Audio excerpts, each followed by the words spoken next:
The doctor didn't hand me a prescription for my blood pressure. He didn't hand me a referral for a specialist. He looked me dead in the eye with a terror I had never seen in a medical professional and shoved a crumpled piece of paper into my jacket pocket. His lips barely moved, but I read the word perfectly. Run. That night, I discovered that the people who were supposed to love me the most were the ones holding the shovel for my grave. If you have ever felt like something was wrong in your own home but you couldn't prove it, please hit the like button and subscribe to the channel. Let me know in the comments which city you are watching from, and if you trust your intuition. My name is Tom Bennett. I am 70 years old. For 40 years, I was a structural engineer in Chicago. I understood how things stood up. I understood stress fractures and load-bearing walls. I knew that if the foundation was rotten, the whole building would come down. But I never realized the foundation of my own family was built on a swamp of lies until this very moment. I sat on the crinkly paper of the exam table in Dr. Evans's office. The air smelled of rubbing alcohol and expensive cologne. My wife Patricia sat in the corner chair scrolling through her phone. My son Lucas stood by the door checking his watch every 30 seconds. They were not there to support me. They were there to supervise me. Dr. Evans pressed the stethoscope to my chest. I could hear my own heart thumping a slow, uneven rhythm. I took a deep breath to speak. I wanted to tell him that my head felt like it was full of cotton wool. I wanted to tell him that I had lost 10 pounds in 2 weeks. But before I could get a word out, Patricia spoke up. Her voice was sweet, sickeningly sweet, like honey mixed with arsenic. "Oh, doctor, he has been so confused lately," Patricia said without even looking up from her screen. "He forgets where he is. Yesterday he thought he was back on a construction site. It is just so hard watching him fade away like this." Lucas chimed in immediately.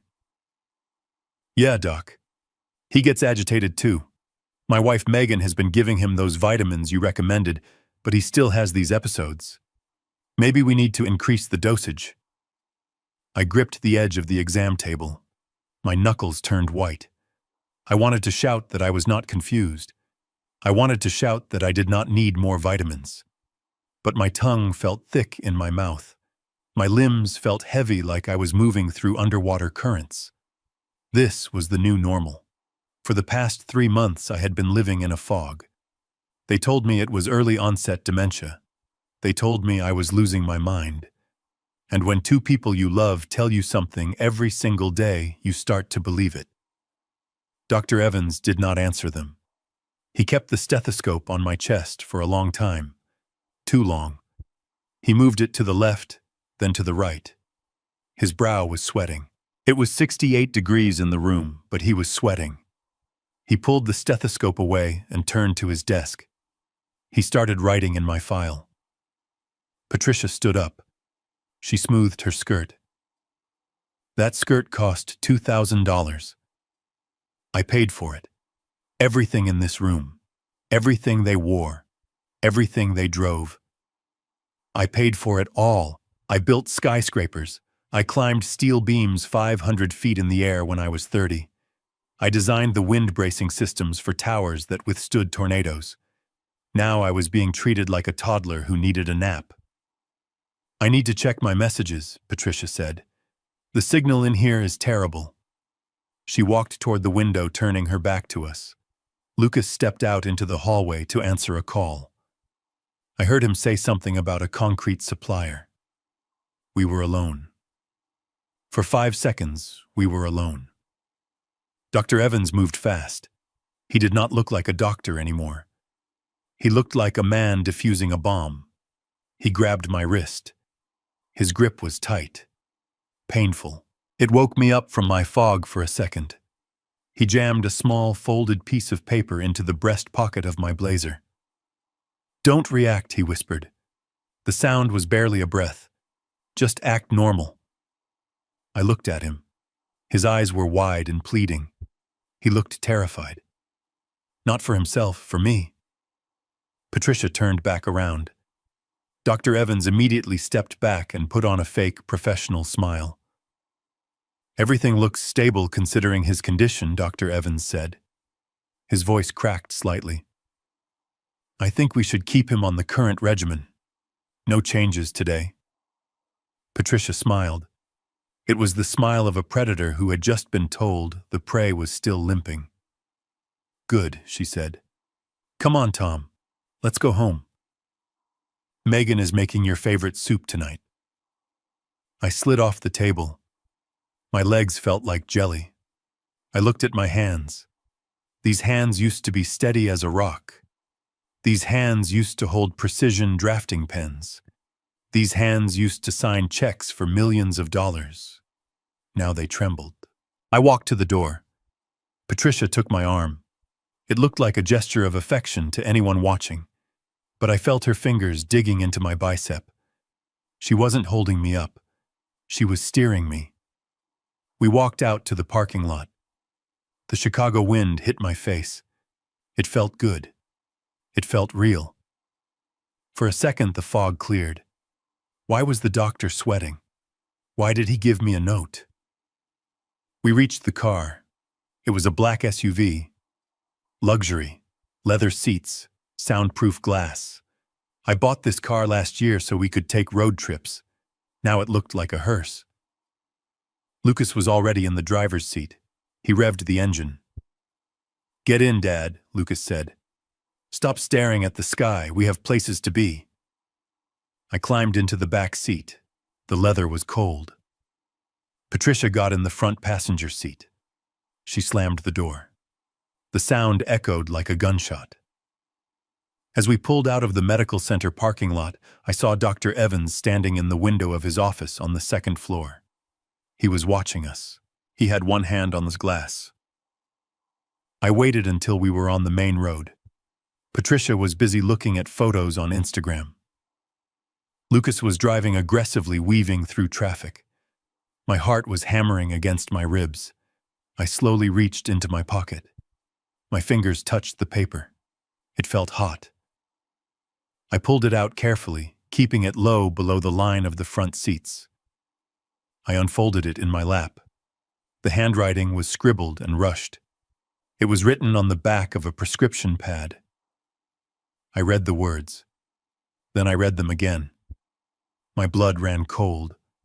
The fog in my brain vanished instantly, replaced by a sharp, icy shot of adrenaline. The note said, Your blood work is alarming. You have lethal levels of digoxin in your system. You are not sick. You are being poisoned. Do not go home. If you go home tonight, you will never wake up. Run. I stared at the word digoxin. I knew what that was. It was heart medication. But I didn't have a heart condition. My heart was the strongest part of me. Poisoned. The vitamins. The blue pills Megan gave me every night with dinner. She said they were for memory. She said they were antioxidants. They were killing me. I looked at the back of Lucas's head. My son. The boy I taught to play baseball. The boy I put through private school. The boy I handed my company to. I looked at Patricia. My wife. The woman who swore to love me in sickness and in health. They weren't taking care of me. They were executing me. And they were doing it slowly so nobody would ask questions. Panic rose in my throat like bile. I needed to get out. Now. We were slowing down for a red light at the intersection of State Street. This was my chance. If I opened the door, I could roll out. There were people on the sidewalk. Witnesses. I could scream for help. I crumbled the note in my fist. I took a deep breath. I reached for the door handle. I pulled. Nothing happened. I pulled again. Harder. The handle moved, but the door didn't budge. I looked down. There was no mechanical resistance. It was disengaged. I heard a soft chuckle from the front seat. I looked up. Lucas was looking at me in the rearview mirror. His eyes were cold.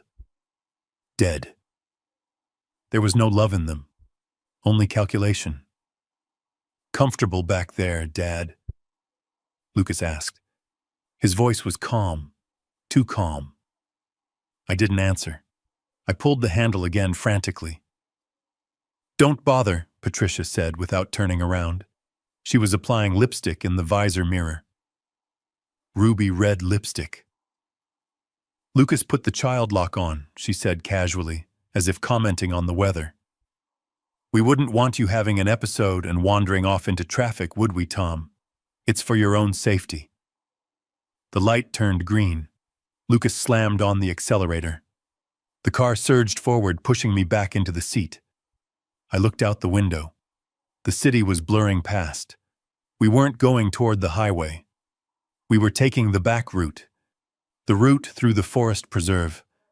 The route where there were no cameras and no witnesses. I looked at the note in my hand again. Run. But I couldn't run. I was trapped in a soundproof box with my executioners, and we were heading straight for the slaughterhouse. The silence inside the cabin of the black SUV was heavier than any steel beam I had ever lifted. Outside the tinted windows, the Chicago skyline was retreating into the distance, replaced by the gray blur of the highway barriers. I pressed my back against the leather seat and forced my breathing to slow down.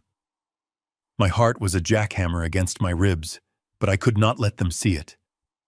If I hyperventilated, if I showed even a flicker of the panic that was clawing at my throat, Lucas would pull over and sedate me right there on the shoulder of the interstate.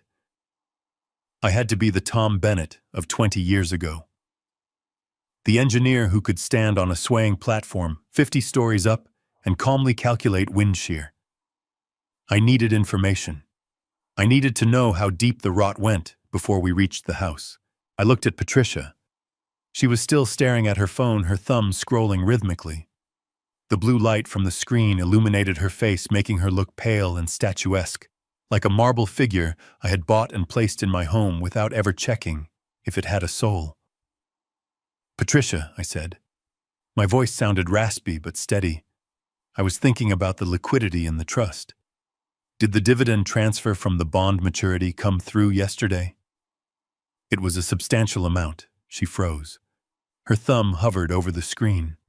For a fraction of a second, the mask of the concerned wife slipped. Her jaw tightened. She didn't look at me. She looked out the window. Tom, why are you worrying about money right now? She asked, her tone sharp like a teacher scolding a slow child. You know getting agitated is bad for your pressure. Lucas and I are handling the accounts. You just need to focus on resting. I am not agitated, I said, pushing just a little harder. I am just asking a question. It is my money, Patricia. Or at least it was until 2 weeks ago. She finally turned to me. Her eyes were narrow.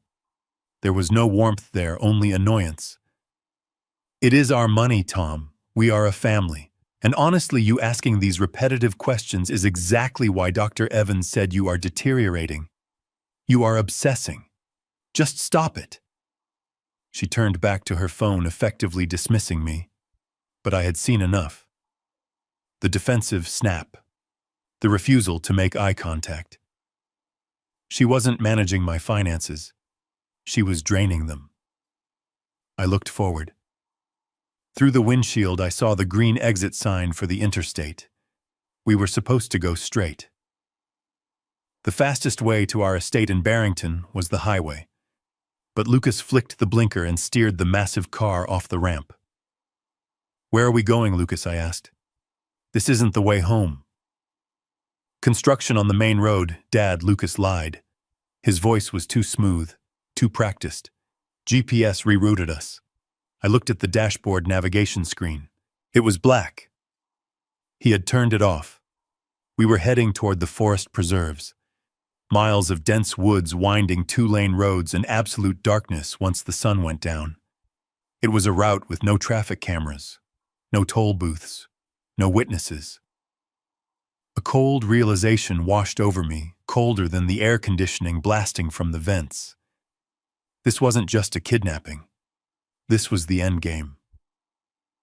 My mind flashed back to the office of my attorney Arthur just 14 days ago.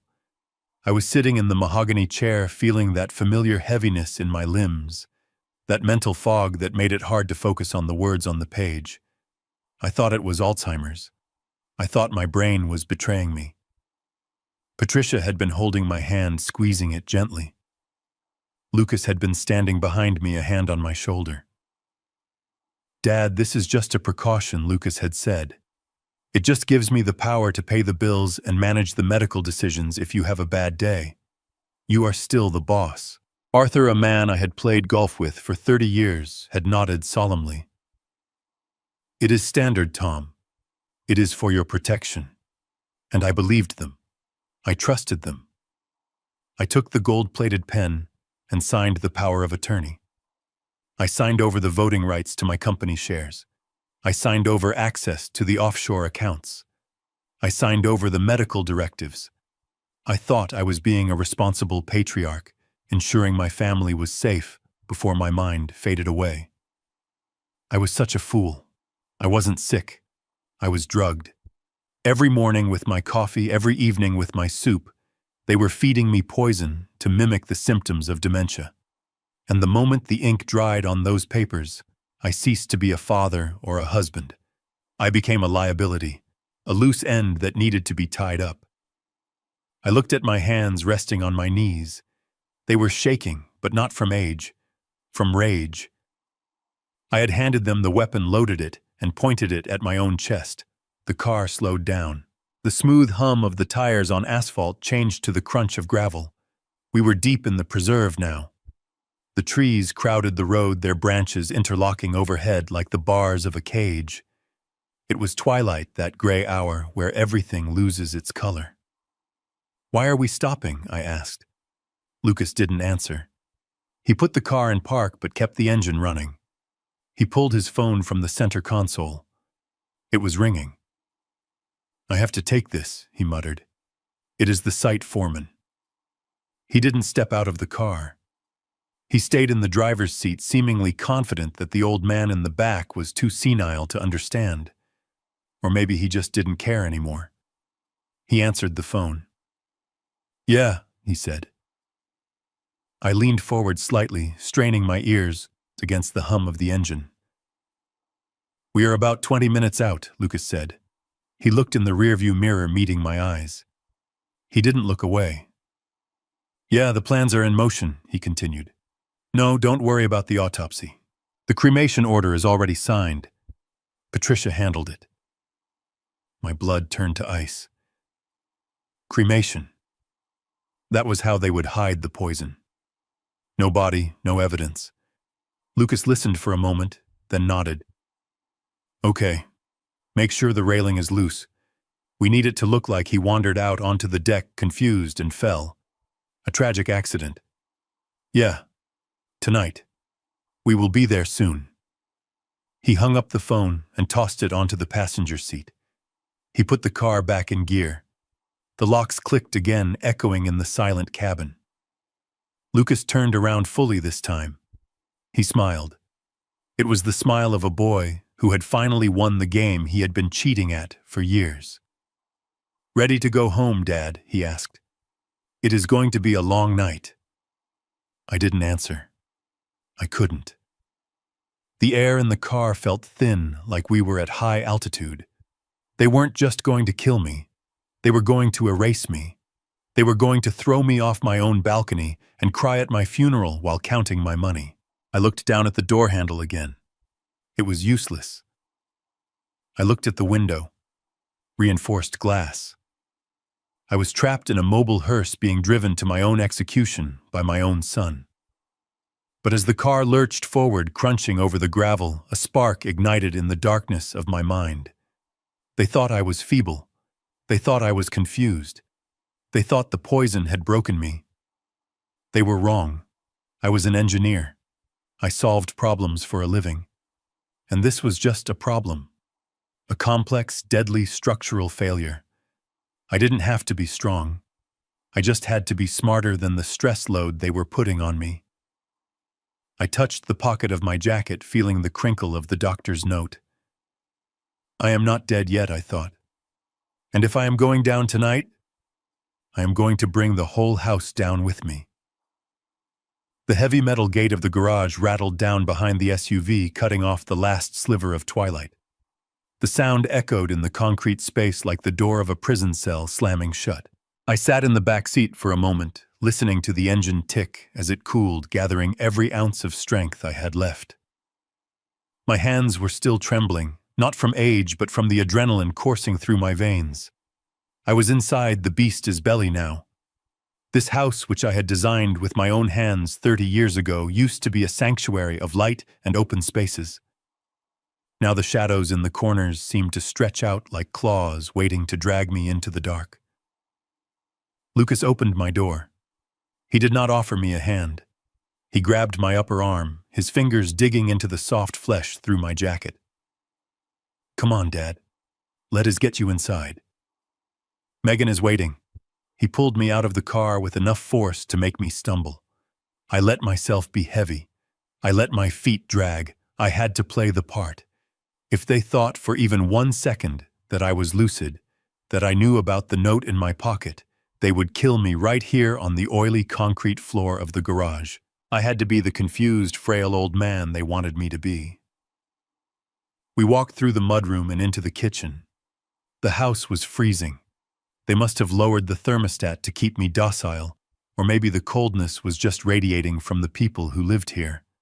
Megan was standing by the kitchen island. She was wearing her white pharmacist coat, something she usually only wore at work, but lately she had started wearing it around the house when she tended to me. It was a psychological trick. It was meant to make me feel like a patient in a hospital, stripped of my authority in my own home. On the marble countertop, laid out on a silver tray that used to belong to my mother, was a hypodermic needle. Next to it was a small vial of clear liquid. Megan smiled when she saw us. It was a tight, practiced smile that didn't reach her eyes. Her eyes were flat and hard like polished stones. "Welcome home, Tom. You look terrible. Your color is all wrong." She picked up the syringe and tapped the side of it. A tiny droplet of liquid squirted out of the tip, catching the light of the chandelier. "Dr. Evans called ahead," she said. "He told us you were very agitated at the appointment. He suggested a mild sedative to help you sleep through the night. It is just a cocktail of vitamins and a muscle relaxant. It will help with the tremors." I stared at the needle. It wasn't vitamins. It was the final dose.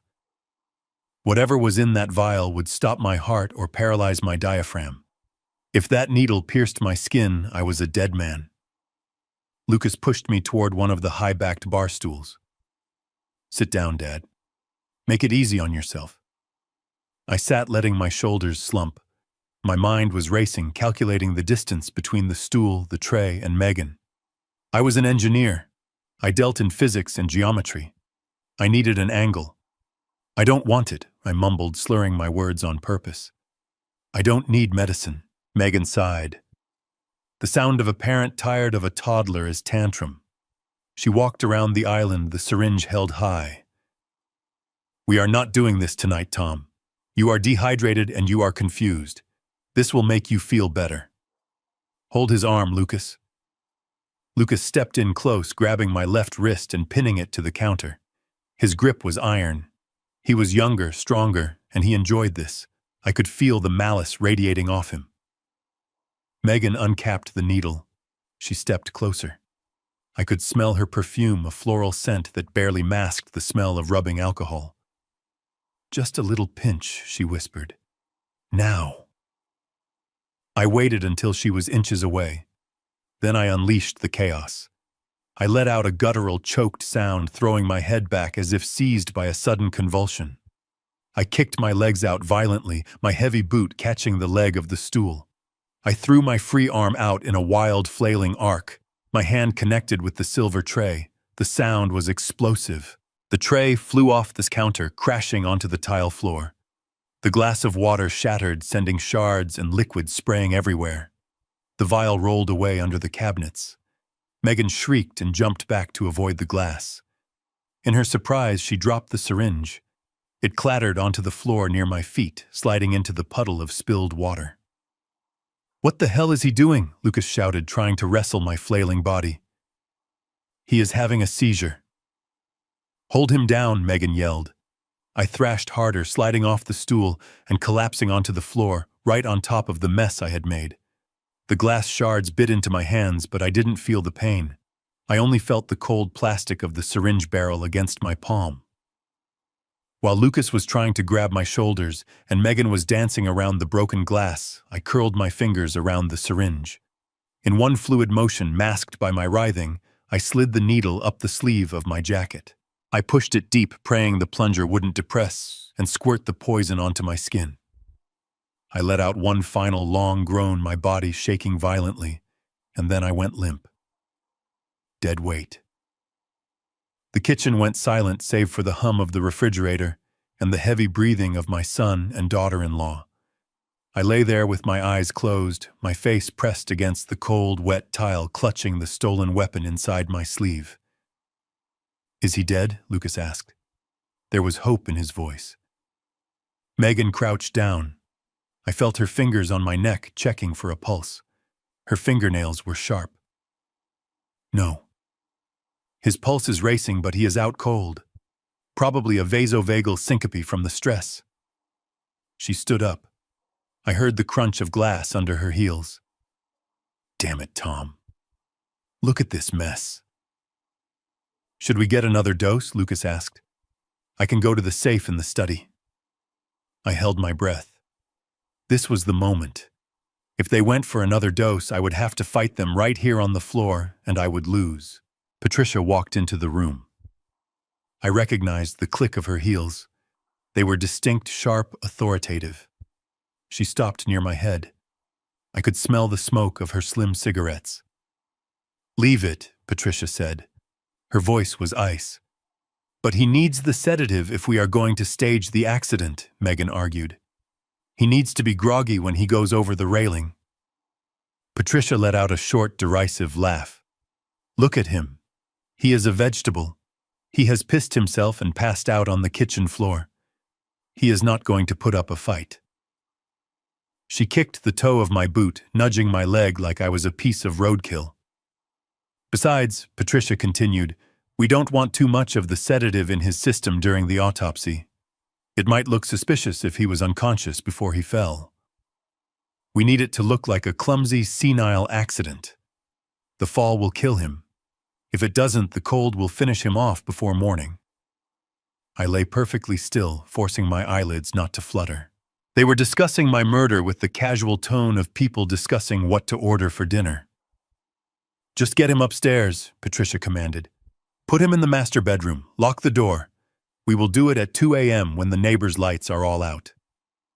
Lucas sighed. "Get his legs, Megan. He weighs a ton." I felt hands grab my ankles and my armpits. They lifted me up unceremoniously. My head lolled back. I kept my arm with the hidden syringe pressed tight against my side. They dragged me toward the stairs. My heels bumped against the steps, thud, thud, thud. It was humiliating. It was painful, but it was necessary. They hauled me down the hallway, past the family photos that were lies, past the rooms where I had raised a son who was now dragging me to my death. They entered my bedroom and swung me onto the bed. I landed hard on the mattress. Lucas checked my pockets. I stopped breathing. If he found the syringe or the note, it was over. He patted my pants pockets. He found my wallet. He took it out. "I will take his cards," Lucas said, "just in case." He didn't check the inside pocket of my jacket. He didn't check my sleeves. He underestimated me. He saw a broken old man, not a threat. "Let his go," Megan said. "This room smells like old people." They walked to the door. I heard the heavy click of the deadbolt sliding home. Then I heard the sound of a chair being wedged under the handle from the outside. I was locked in. I waited until their footsteps faded down the hall. I counted to 60. Then I opened my eyes. The room was dark, illuminated only by the moonlight filtering through the curtains. I sat up slowly. I pulled the syringe out of my sleeve. The needle glinted in the moonlight. I looked at the clear liquid inside. Death in a tube. They thought I was helpless. They thought I was asleep. But I was awake. And for the first time in months, my mind was crystal clear. Patricia was right about one thing. Someone was going to die tonight. But she was wrong about who it would be. I swung my legs off the bed and moved toward the window. I had work to do. I woke up with a throbbing headache that pulsed in rhythm with my heartbeat, a dull ache that felt less like a hangover and more like the after effects of something chemical. The room was bathed in the soft gray light of early morning, filtering through the heavy velvet curtains. For a moment, I just lay there, staring at the ceiling fan spinning lazily above me, trying to piece together how I had gotten into bed. My memory was a fractured mosaic of dinner, a glass of wine that tasted slightly bitter, and then a sudden, overwhelming wave of exhaustion. I sat up the room, spinning slightly, and swung my legs over the edge of the bed. My mouth felt like it was stuffed with cotton. I needed water. I stood up on shaky legs and walked toward the bedroom door, reaching for the brass handle I had polished myself just last week. I turned it. It didn't move. I frowned, thinking maybe it was just stuck, maybe the humidity had swollen the wood. I gripped it tighter with both hands and twisted hard. Nothing. The mechanism was jammed, or rather it was locked. But that was impossible. This was my master bedroom. The lock was on the inside. Unless someone had engaged the deadbolt from the hallway using the emergency key. Panic, cold and sharp, began to rise in my chest. I pounded on the thick oak wood with my fist. Hello? Is anyone out there? The silence that answered me was absolute. It wasn't the quiet of an empty house. It was the heavy, suffocating silence of a place that was holding its breath. I pressed my ear against the wood, straining to hear footsteps, a voice, anything. Nothing. I backed away, my breathing coming in short, shallow gasps. I needed to think. I am an engineer. I solve problems for a living. I don't panic. I turned my attention to the large bay windows that overlooked the manicured lawn of the estate. If the door was compromised, the window was the logical exit. I hurried over, sweeping the curtains aside. The view was familiar. The garden I had planted, the driveway where my car should have been, but wasn't. I unlatched the lock on the window sash and tried to slide it up. It didn't budge. I pushed harder, putting my back into it, gritting my teeth. It was solid as a rock. I leaned in closer, my eyes scanning the frame, and that was when I saw them. Small, round heads of steel nails driven deep into the wood where the sash met the frame. They had been painted over with white enamel to blend in, but the paint was slightly fresher, slightly brighter than the rest. They had nailed the windows shut. A chill ran down my spine that had nothing to do with the temperature of the room. This wasn't accidental. This wasn't a prank. This was premeditation.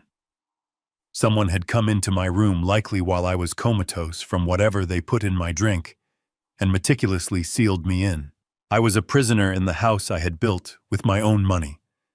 I rushed to the bedside table, grabbing the landline phone. I lifted the receiver, desperate for the reassuring hum of a dial tone. Silence. Dead air. I followed the cord to the wall jack. It looked intact. I tugged on it, and it came loose effortlessly, the end frayed and cut. They had severed it. But I knew how this house was wired. I knew every circuit, every conduit, because I had designed them. I ran to the toolbox I kept in the bottom drawer of the wardrobe, a habit from my days working in the field. I grabbed a screwdriver and knelt by the electrical outlet near the nightstand, the one that also housed the internal telephone wiring. With trembling hands, I unscrewed the faceplate and pulled it away from the wall. I shined the small flashlight from my keychain into the dark crevice. My heart sank. The wires inside weren't just cut at the jack. They had been pulled taut and severed deep within the wall cavity. Whoever did this knew what they were doing. They had disconnected the line from the main junction box in the basement. There was no way to patch this. I was completely cut off. I sat back on my heels, the room feeling suddenly smaller, the air thinner. I looked up at the corner of the ceiling where the smoke detector blinked with a steady red light. Beside it was the small, dark dome of the security camera I had installed for safety. Now it felt like an unblinking eye watching my desperation. They were probably watching me right now. My wife, my children. Watching the old man realize he was trapped in a gilded cage. I retreated into the bathroom, closing the door behind me. It was the only place in the master suite without a camera. I had insisted on that for privacy, a small mercy that now became my only advantage. I turned on the tap, letting the water run loud and hard to mask any sound. I stared at myself in the mirror. I looked old, scared, defeated. But then I remembered.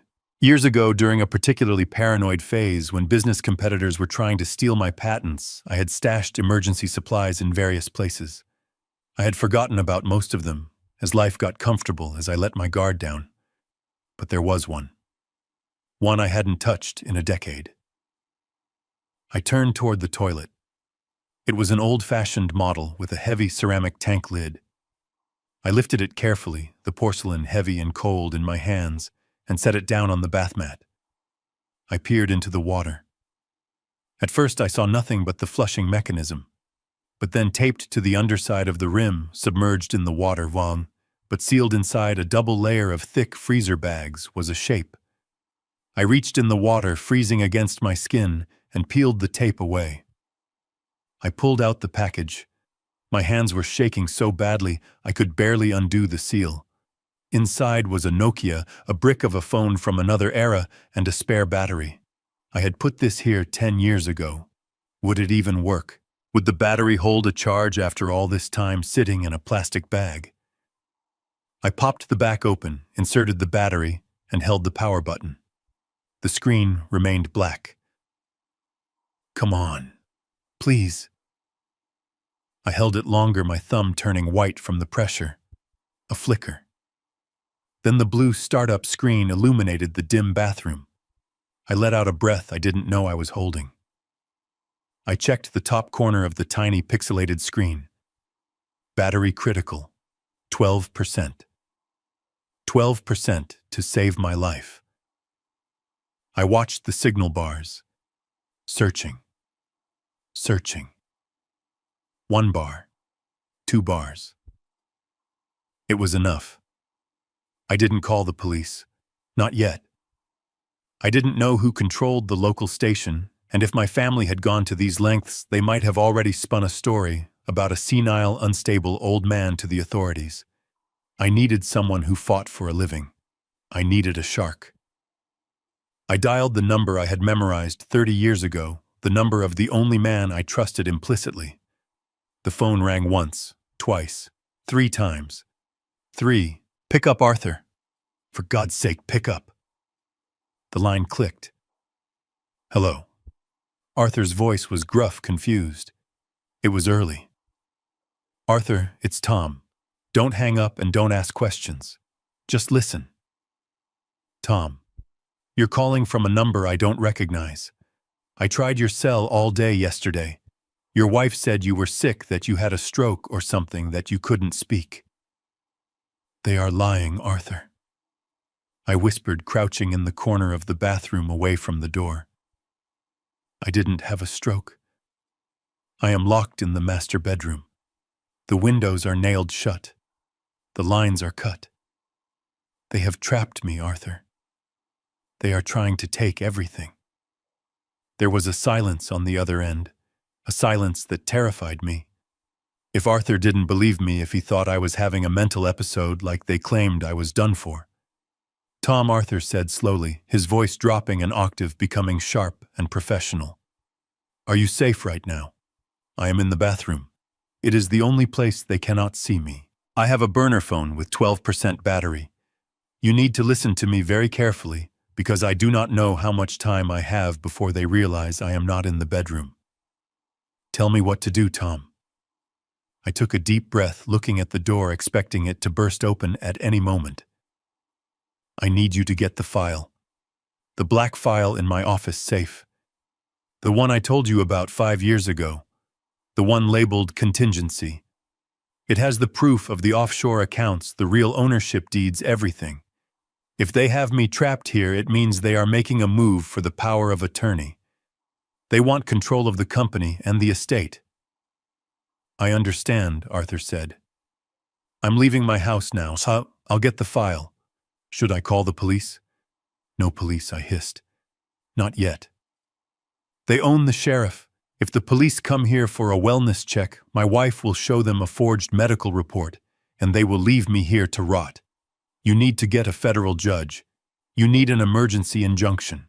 You need to get me out of here legally before they can drug me again. Okay, Tom. I'm on it. Stay in the bathroom if you can. Stay safe. Do not eat or drink anything they give you.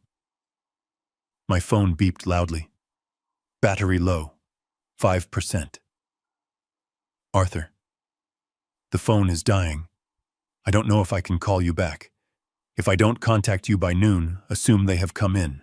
Assume the worst. Do not let them win, Arthur. Promise me. I promise, Tom. I'm coming for you. Hang tight. The line went dead. The screen flickered once and went black. I stared at the dark reflection in the phone screen. I was alone again. But now the game had changed.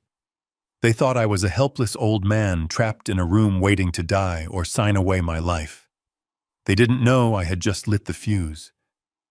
I stood up, put the dead phone back in my pocket, and flushed the toilet to maintain the ruse. I walked back into the bedroom, moving slowly, pretending to be the broken man they wanted me to be. I sat on the edge of the bed, my hands clasped together to hide their trembling.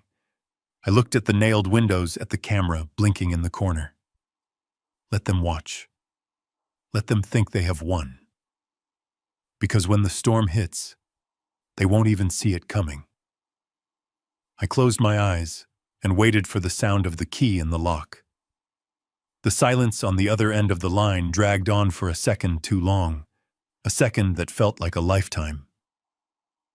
When Arthur finally spoke, his voice didn't carry the urgency I expected. It didn't have the sharp, commanding tone of the lawyer who had fought by my side in boardrooms for 30 years. Instead, it was soft. It was patronizing.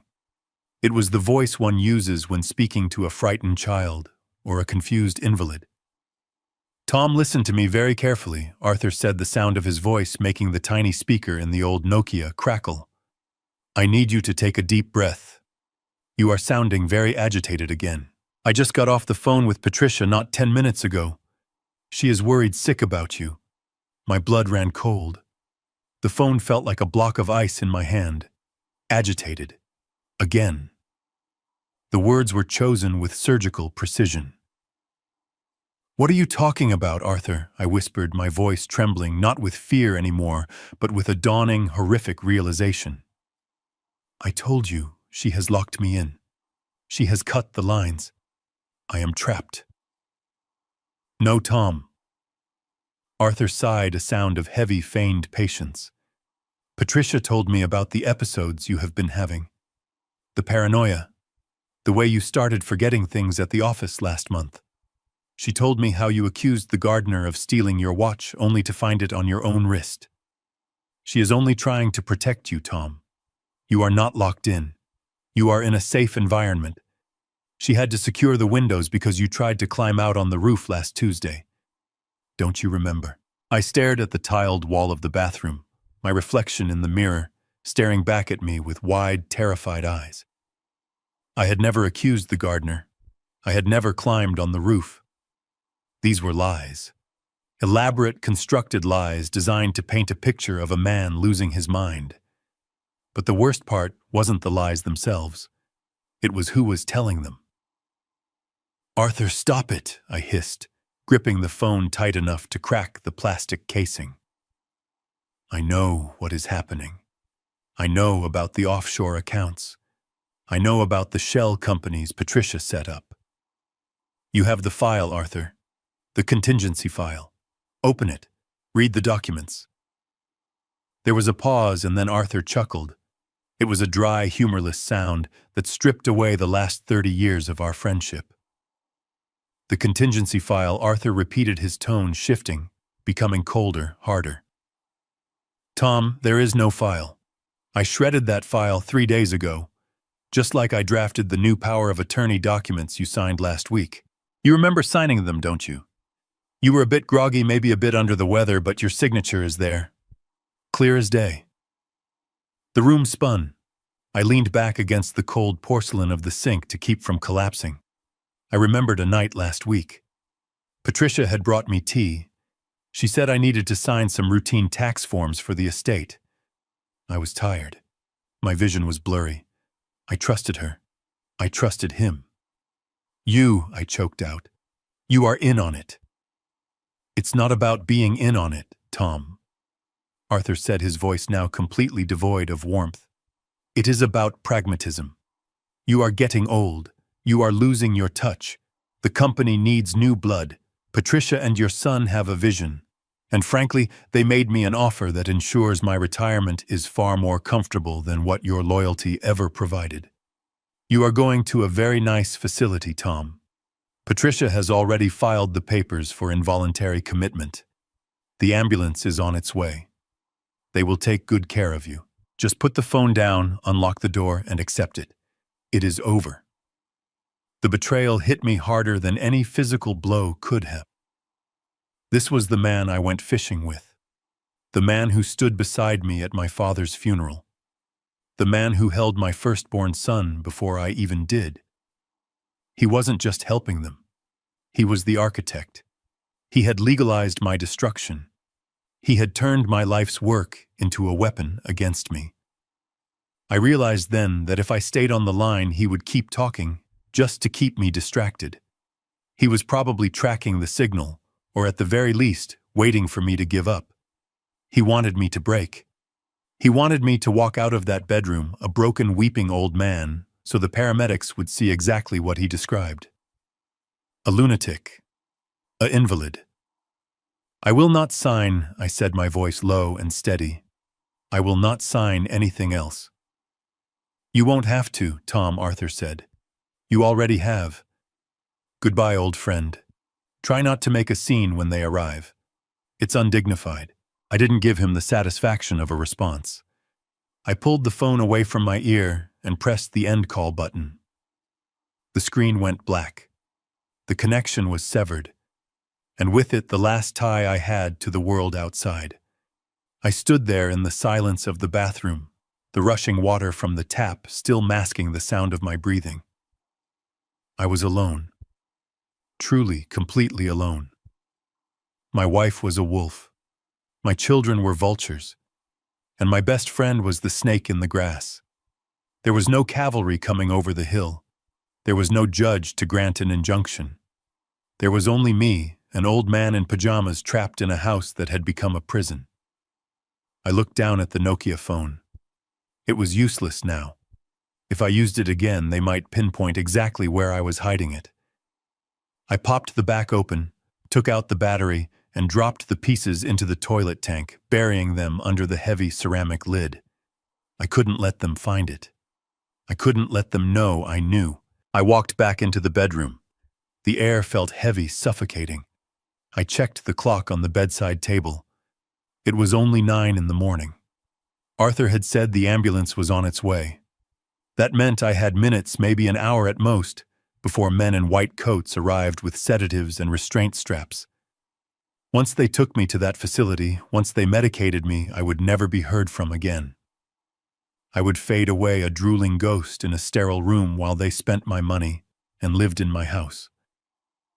No. The word rose up in me like a roar. No. I would not let them win. I would not fade. I was Thomas Sterling. I built this empire from dirt and grit. I had survived recessions, lawsuits, and competitors who wanted me dead. I would not be taken down by the people I spoon-fed. I needed a way out. The door was a fortress. The windows were sealed shut with steel nails.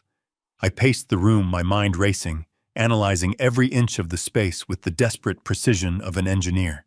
The floor was solid oak. The walls were reinforced plaster. There was no way to break through without tools I didn't have. Then I stopped. I looked up. High on the wall near the corner where the ceiling met the crown molding was a rectangular metal grate, the air conditioning vent. It was an old house, and when I renovated it 20 years ago, I had insisted on an industrial-grade HVAC system. The ducts were large, wide enough to carry a heavy airflow to cool the high ceilings, wide enough perhaps for a man. I stared at it. It was 10 feet off the ground. The grate was screwed in, and I was 70 years old. My joints ached in the rain. My back wasn't what it used to be. Climbing up there seemed impossible. It seemed insane. But the alternative was a needle in the arm and a padded room. I felt a surge of adrenaline, that ancient survival instinct that kicks in when a cornered animal realizes it has nothing left to lose. I didn't care about the pain. I didn't care about the risk of falling. I moved toward the heavy oak dresser that stood against the far wall. It was massive, filled with clothes I might never wear again. I pushed it. It groaned against the floorboards. I gritted my teeth and pushed harder, my shoulder digging into the wood, my feet slipping on the rug. Inch by inch, I moved it. I dragged the bedside table over and placed it on top of the dresser. It was a shaky, makeshift scaffold, a tower of desperation. I climbed. My knees popped. My breath came in ragged gasps. I stood on top of the dresser, then carefully, shakily stepped onto the nightstand. I wobbled my hand, shooting out to brace against the wall. I stabilized myself. I was high up now, face to face with the vent. I looked closely at the screws holding the grate in place. They were standard Phillips heads. I reached into my pocket where I still had the small screwdriver from the electrical outlet. My hand shook as I raised it. This was it. This was the only way. I wasn't just escaping a room. I was escaping a life that had been a lie. I started to turn the first screw. Rust and paint flaked away.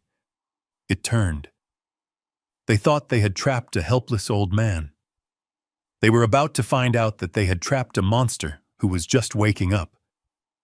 I would crawl through hell if I had to. And when I came out on the other side, there would be no mercy. None.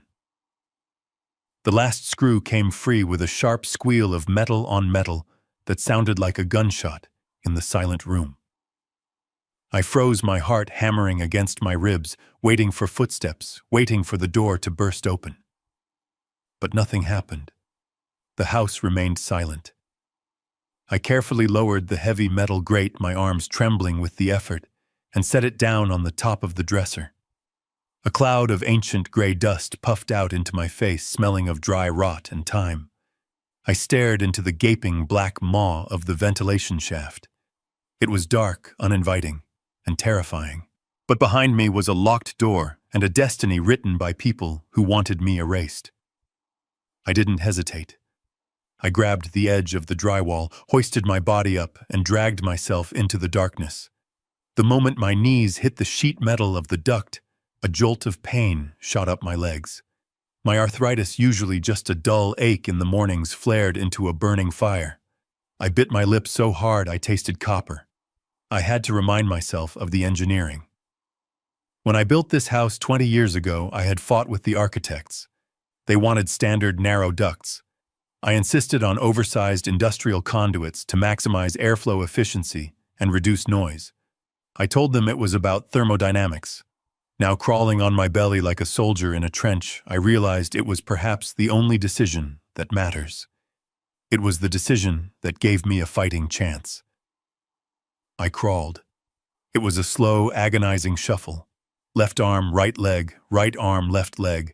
The metal was cold and unforgiving. Every movement sent a hollow boom echoing softly down the tunnel, and I prayed the insulation I had paid extra for was doing its job of dampening the sound. The dust was everywhere. It coated my tongue, stung my eyes, and filled my nose with the scent of insulation and decay. It was pitch black, but I didn't need eyes to navigate. I knew the blueprints. I had drawn them. I knew that 30 feet ahead the main trunk line branched off toward the west wing, toward the dining room. I dragged my body forward inch by painful inch. My pajamas were tearing at the knees. My elbows were scraped raw. But the physical pain was nothing compared to the cold fury burning in my gut. I was a rat in my own walls scurrying through the dark while they walked freely in the light. After what felt like hours, but was likely only 20 minutes, I saw a faint grid of light ahead. It sliced through the darkness, illuminating the swirling dust motes. I stopped, my breath coming in ragged, shallow gasps. I was directly above the formal dining room. I crept forward slowly, careful not to let my weight pop the metal sheeting. I positioned my face over the slats of the vent, looking down from the ceiling like a silent judge. The scene below made my stomach turn. They were there. All of them. My wife Patricia, my son Lucas, even his wife, the one who always smiled too brightly. They were sitting at my mahogany table, the one I had commissioned from Italy. And they were feasting. The smell of roasted meat wafted up, taunting my empty stomach. It was my steak. The dry-aged ribeyes I kept in the specialized freezer for special occasions.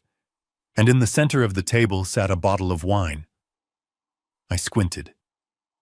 It was the 1982 Bordeaux, a $3,000 bottle I was saving for my golden anniversary. They had opened it like it was table wine. But it wasn't the theft of the food that froze my blood. It was the conversation. Lucas was leaning back in my chair, swirling the wine in his glass. He looked flushed, excited, not mournful. "Relax, Mom," Lucas said, his voice carrying clearly through the vent. "The ambulance is scheduled for 10. Arthur has the paperwork. By the time they get him to the facility and pump him full of Thorazine, he won't be able to tell Tuesday from a banana." Patricia cut a piece of steak with precise, elegant movements. "I just worry about the timing," she said. "The audit starts tomorrow morning. If he is still lucid, if he manages to make a phone call, he won't." Lucas interrupted, slamming his hand on the table. He sounded drunk. "Listen to me. We need this to happen tonight. The inspectors are coming to the Viaduct number 7 site on Monday." I held my breath. Viaduct number 7. It was the biggest contract my firm had ever landed. A massive infrastructure project connecting the two sides of the valley. I had stepped back from the daily operations 6 months ago, letting Lucas handle the project management to prove himself. "What about the viaduct?" Patricia asked, taking a sip of wine. Lucas laughed, a dark, ugly sound. "I saved us $4 million on concrete costs, Mom." I switched the supplier. "The mix is lighter. It's stable enough for now. But the stress tests it won't pass. Not if they look closely. And they will look closely because cracks are already appearing in the support pylons." My hands gripped the metal of the vent so hard my knuckles turned white. He had compromised the structural integrity of a public bridge. He had used substandard materials to pocket the difference. People drove on that bridge. Families, school buses. If that comes out, Patricia said, her voice dropping, "You go to prison, Lucas, and the company assets get frozen. We lose everything." "That is why the old man has to go down," Lucas said, pointing his steak knife at the empty seat at the head of the table. "The narrative is already set." Arthur drafted the statement. "When the cracks are discovered next week, we blame it on the original engineering specs. We blame it on the chief engineer's declining mental state. We say Tom was losing his mind, that he made calculation errors, that he overruled the safety officers. I felt like I had been punched in the chest. They weren't just stealing my money. They weren't just locking me away. They were planning to pin a potential catastrophe on me. They were going to destroy my professional legacy, my name, my honor, to cover up Lucas's crime. If that bridge failed, people would die, and the world would blame the senile old man who died in a mental institution. I would go down in history as a negligent monster, while Lucas played the grieving son who was trying to clean up his father's mess. It is brilliant, really." Lucas continued, shoving a piece of steak into his mouth. "He takes the fall for the bridge. He gets declared incompetent. We get the power of attorney. We settle the lawsuit with the city using his personal insurance, and we keep the $4 million I skimmed. It's a perfect circle. Patricia sighed, a sound of relief. As long as he doesn't talk. He is done talking, Lucas sneered. He is just a ghost now. I lay there in the dark, tears of rage, mixing with the dust on my face. A ghost. That is what they thought I was. A ghost in the machine. But they had forgotten one thing. Ghosts haunt. And I was about to become their worst nightmare. Suddenly a tickle started deep in my nose. The dust. The insulation fibers. It was unbearable. My diaphragm spasmed. I clamped my hand over my mouth and nose, my eyes watering, my chest heaving. A sneeze was coming. A loud explosive sneeze that would give away my position instantly. I held my breath until my lungs burned. I buried my face in the crook of my elbow, pressing hard, praying to a God I hadn't spoken to in years. Below me, the conversation lulled. "Did you hear that?" Lucas asked, looking up at the ceiling.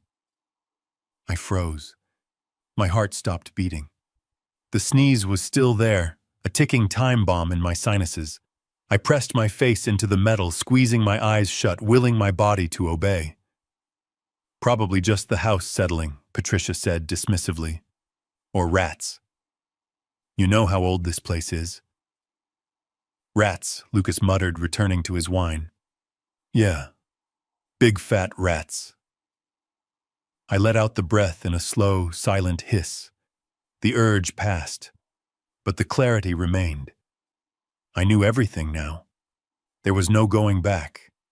There was no reconciliation. This wasn't a family dispute. This was war. And I was currently unarmed, lying on my belly in a tin can, while my enemy sat below, sharpening their knives. I needed to keep moving. I needed to get to the garage. I needed a weapon. And I needed to stop Viaduct number 7 from becoming a graveyard with my name on the tombstone. I began to crawl again, slower this time, fueled by a hatred colder than the steel beneath me. The crawl toward the west wing took an eternity. My knees were bleeding now, the fabric of my pajamas worn through by the sharp edges of the galvanized steel, but the pain was distant, dull, and irrelevant. I was fueled by a cold, precise rage that sharpened my senses. I knew the layout of the ventilation system by heart, because I had drawn the schematics myself 30 years ago. I knew that the duct narrowed just before the executive suite, a design flaw I had argued against, but eventually conceded to accommodate the load-bearing beams. Now that flaw was my only path to salvation. I squeezed my shoulders through the tight passage, the metal pressing against my chest and back, exhaling all the air from my lungs to gain that extra inch of space. I reached the vent above the main office. This room had been my sanctuary for 3 decades before I handed the keys to Lucas. It was where I designed the skyline of this city. Now it was the command center for my destruction. I peered through the slats. The room was dark, illuminated only by the standby lights of the server rack in the corner and the faint glow of the street lamps filtering through the blinds. It was empty. I worked the screws loose with the same small tool, my fingers cramping, sweat stinging my eyes. The grate swung down, hanging by a single screw I had left to prevent a loud clang. The drop was higher here, 10 feet.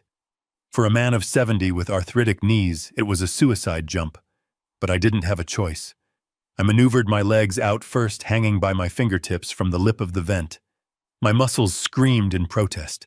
I took a breath, swung my body slightly to clear the desk, and let go. I hit the floor hard. The impact jarred my spine and sent a shockwave of agony up my legs, forcing a grunt from my throat that I barely stifled. I rolled instantly, absorbing the momentum, and lay flat on the Persian rug, listening. Silence. The thick mahogany doors and the soundproofing I had installed in the walls, ironically, to keep corporate secrets in, were now keeping my presence hidden. I pulled myself up, leaning heavily against the desk. I moved to the chair. Lucas's chair. My chair. The computer was asleep. I tapped the spacebar. The screens flared to life, washing the room in blue light. A password prompt appeared. A fingerprint scan. I stared at it. Lucas was arrogant, but he wasn't stupid enough to leave his machine unlocked. Most people would have given up there or tried to guess the password, wasting precious minutes. But I am not most people. I am an engineer. I know that a computer is just a machine, and every machine has a bypass if you understand how it is built. I didn't need to log into Windows. I didn't need his password. I just needed the data on the disk. I opened the bottom drawer of the desk. It was locked, but I knew the trick. I reached underneath the drawer mechanism, pressed the hidden release latch I had installed years ago for my own security, and the drawer slid open. Lucas hadn't even changed the lock. Inside, buried under a pile of old blueprints, was my emergency kit. A small black pouch containing precision screwdrivers, a multimeter, and a portable SATA to USB docking station. I had used this kit for forensic audits on construction sites. I never thought I would use it on my own son. I knelt beneath the desk and pulled the tower casing forward. It was a high-end gaming rig Lucas insisted on using for CAD work. Flashy lights, glass side panel, easy access. I unscrewed the thumb screws and slid the glass panel off. Inside, the components hummed. I located the main hard drive, the boot drive, where the user data was stored. I pulled the SATA cable and the power connector. The computer screens above went black. I pressed the release tab and slid the drive out of the bay. My hands were steady now. This was work. This was technical. I placed the drive into my docking station and plugged the USB cable into the back of my own secure laptop, which I kept in the hidden wall safe behind the bookshelf. I spun the dial of the safe, left to 20, right to 10, left to 5. Click. The door swung open. My laptop was there, fully charged, disconnected from the company network. Air-gapped. Safe. I booted my machine and plugged in the dock. The drive spun up with a soft whir. My laptop recognized it as external mass storage. I didn't need a password to browse the file structure because I wasn't booting from it. I was just reading it like a giant flash drive. I navigated through the folders. Users, Lucas, documents. There it was. A folder named Project 7 Internal. My heart hammered against my ribs as I double-clicked. The list of files scrolled down the screen. I opened the first PDF. It was an invoice from a steel supplier in Eastern Europe. Grade C, reclaimed. My stomach turned. Viaduct number 7 was designed for Grade A virgin steel, capable of withstanding hurricane-force winds and seismic shifts. Grade C was scrap metal. It was brittle. It was cheap. And Lucas had bought tons of it. I opened the next file. An email thread. The subject line, Inspector Johnson, payment schedule. I read the text. Johnson, the cracks in Pylon 4 are cosmetic. The wire transfer of 50,000 hits your offshore account on Friday. Sign the safety certificate. It was all there. Bribery, fraud, gross negligence, conspiracy. They weren't just cutting corners. They were building a tomb. If that bridge collapsed during rush hour, hundreds of cars would plunge into the river. Thousands of lives. And they were going to let me take the fall for it. They were going to let the world think I was the one who signed off on this death trap. I reached into my pocket and pulled out the encrypted USB drive I always kept on my keychain. I plugged it in. I selected the entire folder. Copy. Paste. The progress bar appeared. 2 minutes remaining. 2 minutes. It felt like 2 years. I stared at the door, expecting the handle to turn at any second. I could hear the faint murmur of voices from the hallway now. They were finished with dinner. They were moving around. 1 minute remaining. I looked around the office. The framed photos on the wall were all of Lucas. Me shaking hands with the governor. Me cutting the ribbon on the hospital wing. They were trophies to him. Props to support the legitimacy of the empire he was rotting from the inside. 30 seconds. I prepared myself. Once this data was safe, I had the ammunition. I could go to the FBI. The local police were in Lucas's pocket. Sheriff Miller was at my barbecue last month laughing too hard at Lucas's jokes, but the feds were different. Interstate commerce, infrastructure fraud. This was federal jurisdiction. Transfer complete. I yanked the USB drive out and shoved it deep into my sock. I powered down my laptop and returned it to the safe, spinning the dial. I quickly unhooked the hard drive from the dock, slid it back into Lucas's computer tower, and reconnected the cables. I slid the glass panel back on. I wiped the desk where I had touched it with the sleeve of my pajamas. I stood up, the adrenaline fading into a cold, hard resolve. I had the smoking gun. But I was still trapped in the house. I couldn't go back up the vent. My arms were too weak to pull me up 10 feet. I had to go out the door. I had to move through the house past the family that wanted me dead and find a way into the night. I moved to the office door and pressed my ear against the wood. Footsteps. Heavy, confident footsteps. Lucas. He was coming down the hall. He was coming here. I looked around frantically. There was no closet, no balcony. The only hiding place was the narrow gap behind the heavy velvet curtains of the floor-to-ceiling window. I slipped behind the fabric just as the door handle turned. The latch clicked. The door swung open. Light from the hallway spilled into the room, cutting a sharp yellow rectangle across the floor where I had been standing 10 seconds ago. Lucas walked in. I could smell the expensive cognac on his breath from across the room. He didn't turn on the light. He walked straight to the desk, the floorboards creaking under his weight. He stood there for a moment, breathing heavily. Then he picked up the phone on the desk. "Yeah," he said, his voice slurred but menacing. "Is the ambulance here yet? Ooh. Bring the restraints. He might be feisty. No, don't knock. Just come in the back. I want this done quiet." He hung up. He was 5 feet away from me. If he turned his head, if he saw the bulge in the curtain, it was over. I held my breath, my hand clutching the USB drive in my sock, ready to fight with the last ounce of strength I possessed.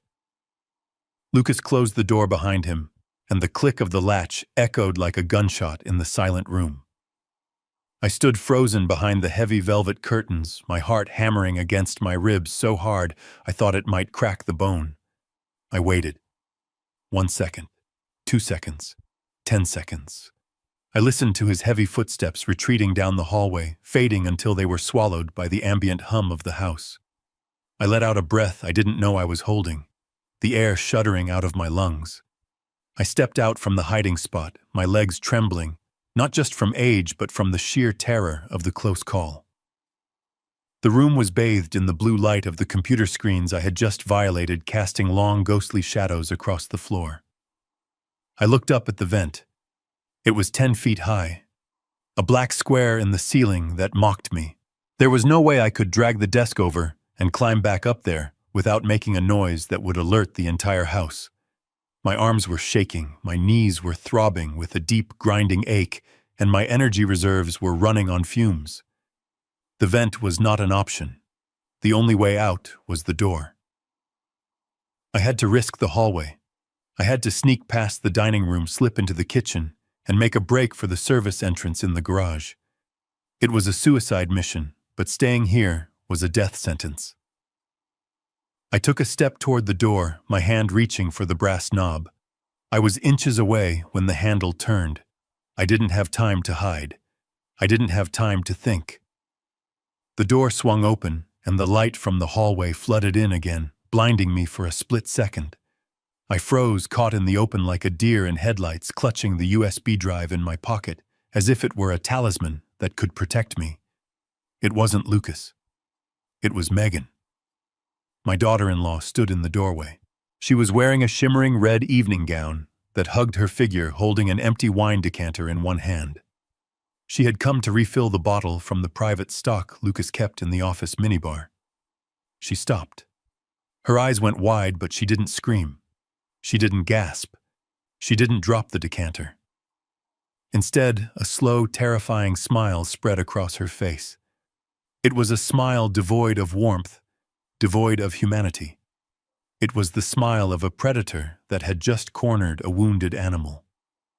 "Well, well, well," she purred, her voice dripping with a sickly sweet venom. "Look what we have here. The ghost has decided to walk among the living."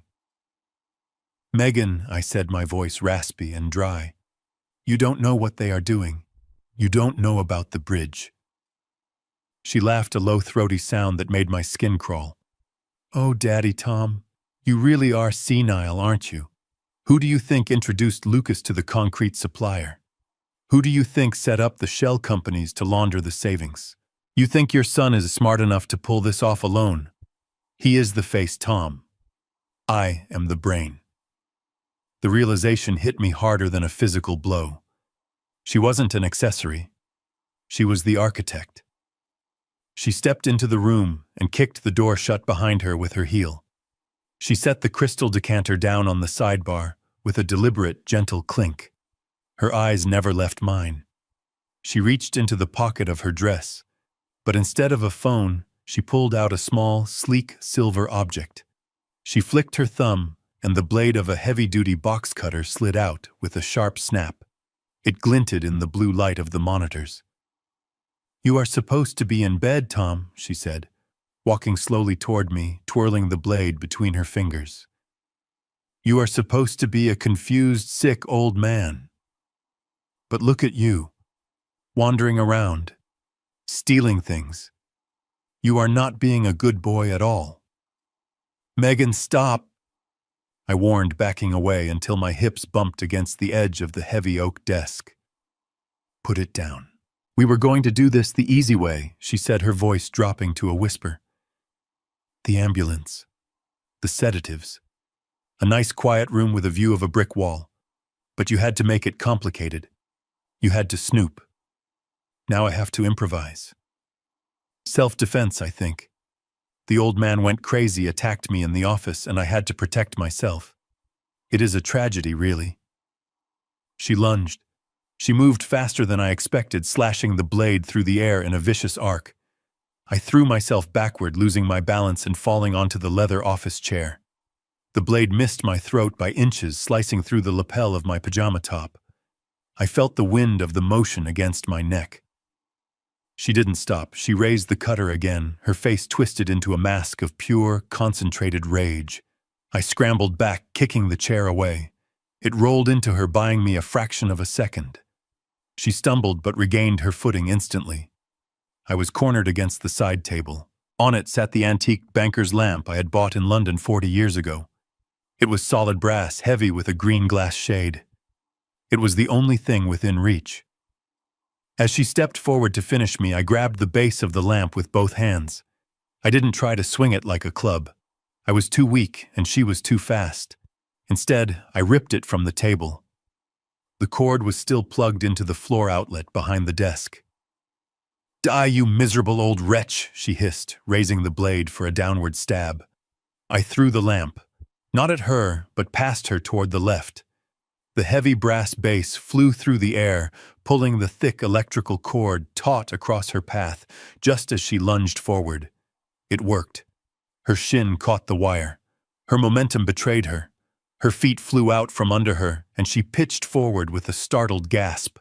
She hit the edge of the mahogany desk with a sickening thud, her head cracking against the solid wood before she crumpled to the floor. The box cutter skittered across the rug and slid under the sofa. Silence descended on the room. Megan lay motionless in a heap of red silk and dark intentions. I stood there, panting, my chest heaving, clutching the side of the desk to keep from collapsing. I looked at her. She was breathing, but she was out.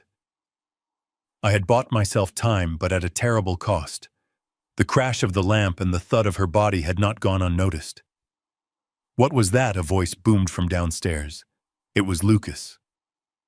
Megan Patricia called out, her voice shrill with panic.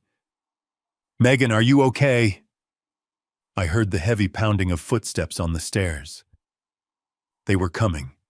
They were running. I looked at the door. It was unlocked. If they burst in now, if they saw Megan unconscious and me standing there, they wouldn't wait for the police. They would kill me right here and claim I did it. They would beat me to death and say I was raving mad. I pushed myself off the desk, my adrenaline overriding the agony in my joints. I limped as fast as I could toward the door. The footsteps were in the hallway now. "Megan, answer me." Lucas yelled closer now. I reached the door just as the handle started to turn. I grabbed the deadbolt, a heavy brass mechanism I had installed for privacy years ago, and slammed it home. Click. The handle stopped halfway. A second later, a heavy body slammed into the wood from the other side, shaking the frame. "Open the door," Lucas roared, pounding on the panels with his fist. "Open this door right now!" "Dad," Patricia screamed, and I could hear the terror in her voice, terror not for me, but for what I might have done to their plan. "Dad, if you hurt her, I swear to God." I backed away from the door, my breathing ragged. I was trapped again. But this time was different. I wasn't locked in by them. I had locked them out. I looked around the room. The vent was too high. The door was under siege. The window led to a 2-story drop onto concrete. I was a rat in a cage, and the cats were scratching at the only exit. I looked at Megan's unconscious body, then at the computer, then at the door that was shuddering under Lucas's blows. I had the evidence in my pocket. I had the truth. But truth doesn't matter if you are dead. I needed a weapon. I needed a plan. And I needed to survive the next 10 minutes. I moved to the middle of the room, scanning for anything at all. My eyes landed on the heavy iron fire poker hanging by the decorative fireplace. I walked over and grabbed it. The metal was cold and heavy in my hand. "I am not opening this door, Lucas," I shouted, my voice surprisingly strong, echoing off the walls of the room I had built. "If you come in, bring a gun, because I am done playing the victim." The pounding stopped for a moment. They were regrouping. They were whispering. I gripped the iron poker tighter, my knuckles white. The siege had begun, and only one of us was walking out of this room alive. The first blow of the axe splintered the wood near the lock, sending shards of mahogany flying across the room like shrapnel. I flinched, backing away until my legs hit the low sill of the window. The sound was deafening, a brutal, rhythmic thud that shook the very foundations of the room. Through the jagged hole in the door, I saw the gleam of the red metal blade, and behind it, the wild, unhinged eyes of my son. He wasn't just trying to open the door, he was trying to hack his way through to kill me. The fire axe must have been taken from the emergency case in the hallway, a safety measure I had installed to protect my family, now turned into a weapon to destroy the patriarch.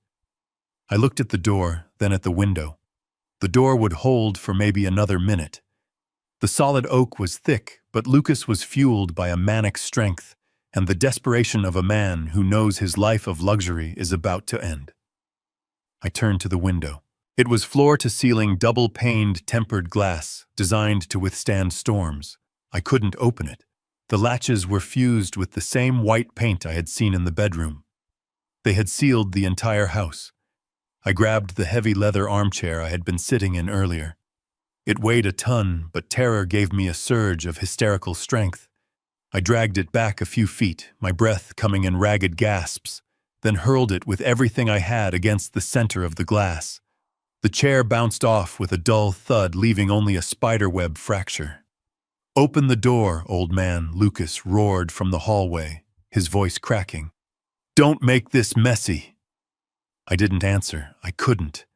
I grabbed the chair again, screaming with the effort, and slammed it into the fracture. This time the glass gave way. It exploded outward in a shower of glittering diamonds raining down into the darkness below.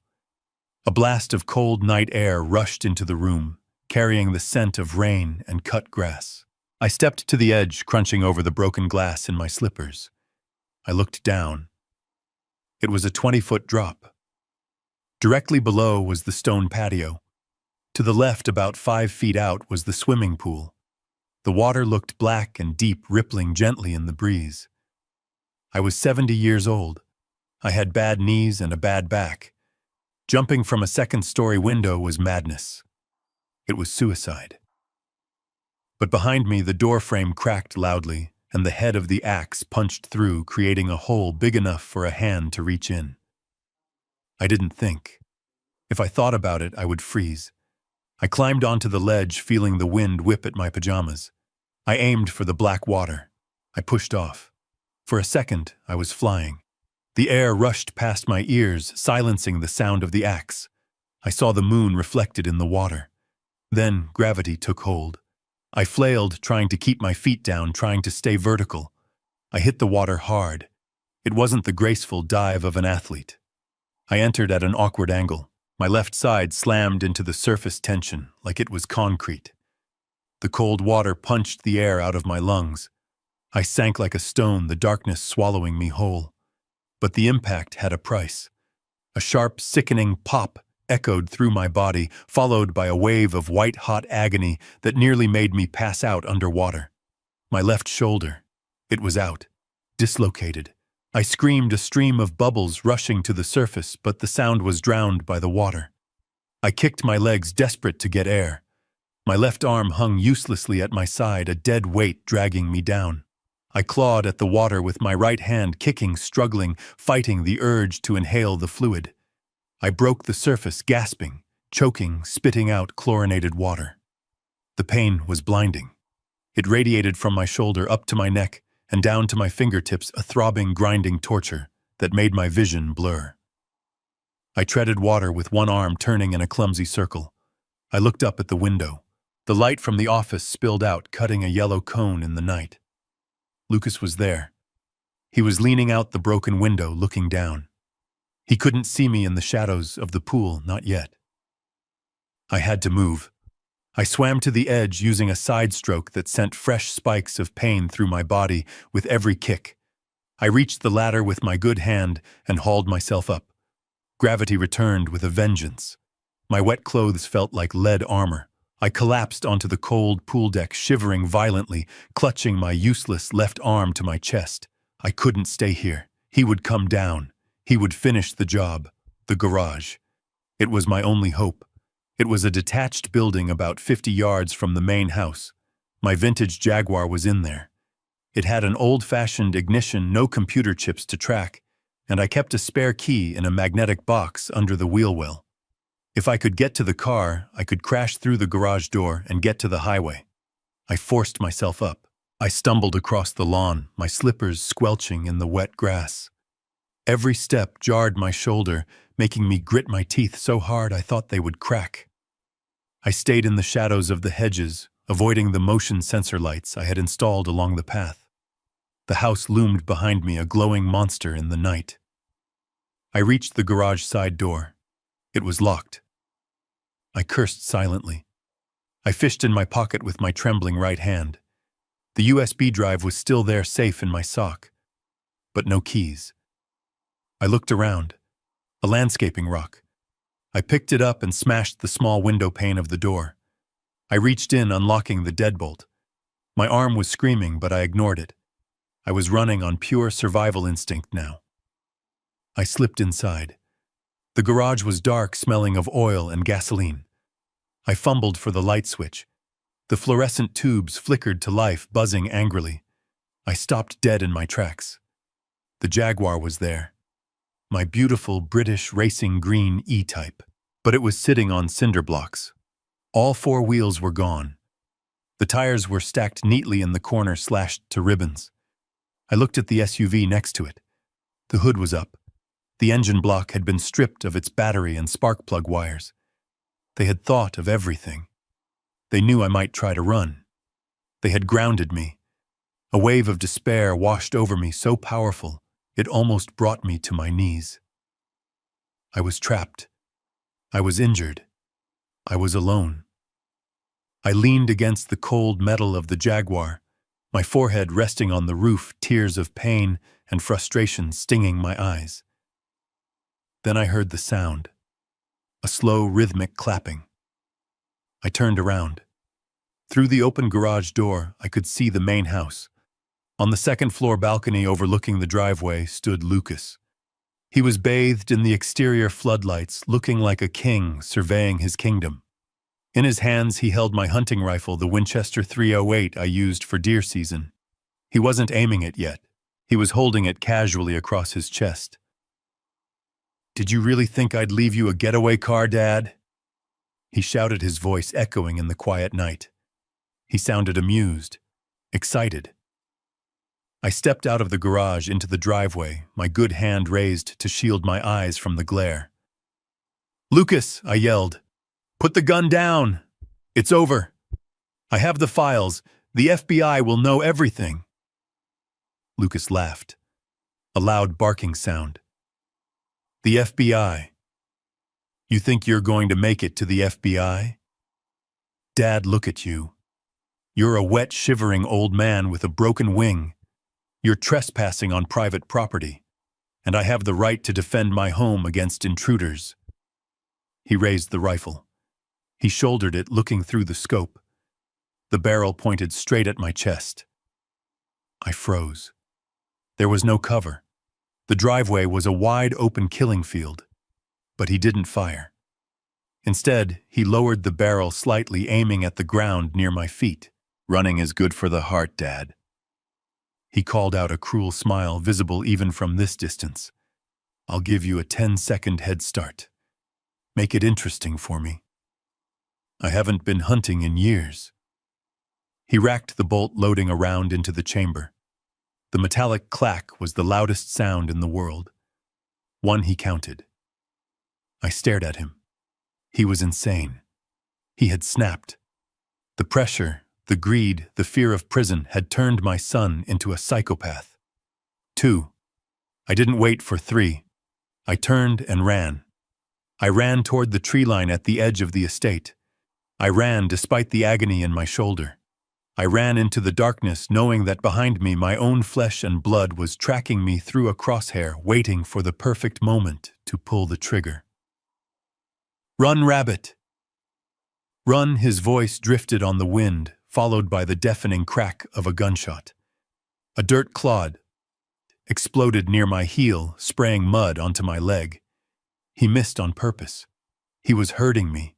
He was driving me into the woods, and the hunt had just begun. The mud sucked at my slippers with every step, threatening to pull them off my feet as I sprinted toward the dark tree line. My breath tore at my throat like sandpaper, and my left arm flopped uselessly against my side, sending white-hot bolts of agony into my neck with every jarred movement. I heard the crack of the rifle again. A branch just above my head exploded, raining splinters down into my hair. He was toying with me. He was a young man full of adrenaline and liquor, and I was a broken old machine running on fumes. I would never make it to the woods. And even if I did, the woods were 5 miles deep. I would die of exposure, or he would track me down with thermal optics. I skidded to a halt behind a large stone fountain, my chest heaving. I was thinking like a victim. I was thinking like the rabbit he called me. But I wasn't a rabbit. I was the architect of this entire estate. I knew every brick, every beam, every hidden conduit. And I remembered the argument I had with Patricia 15 years ago.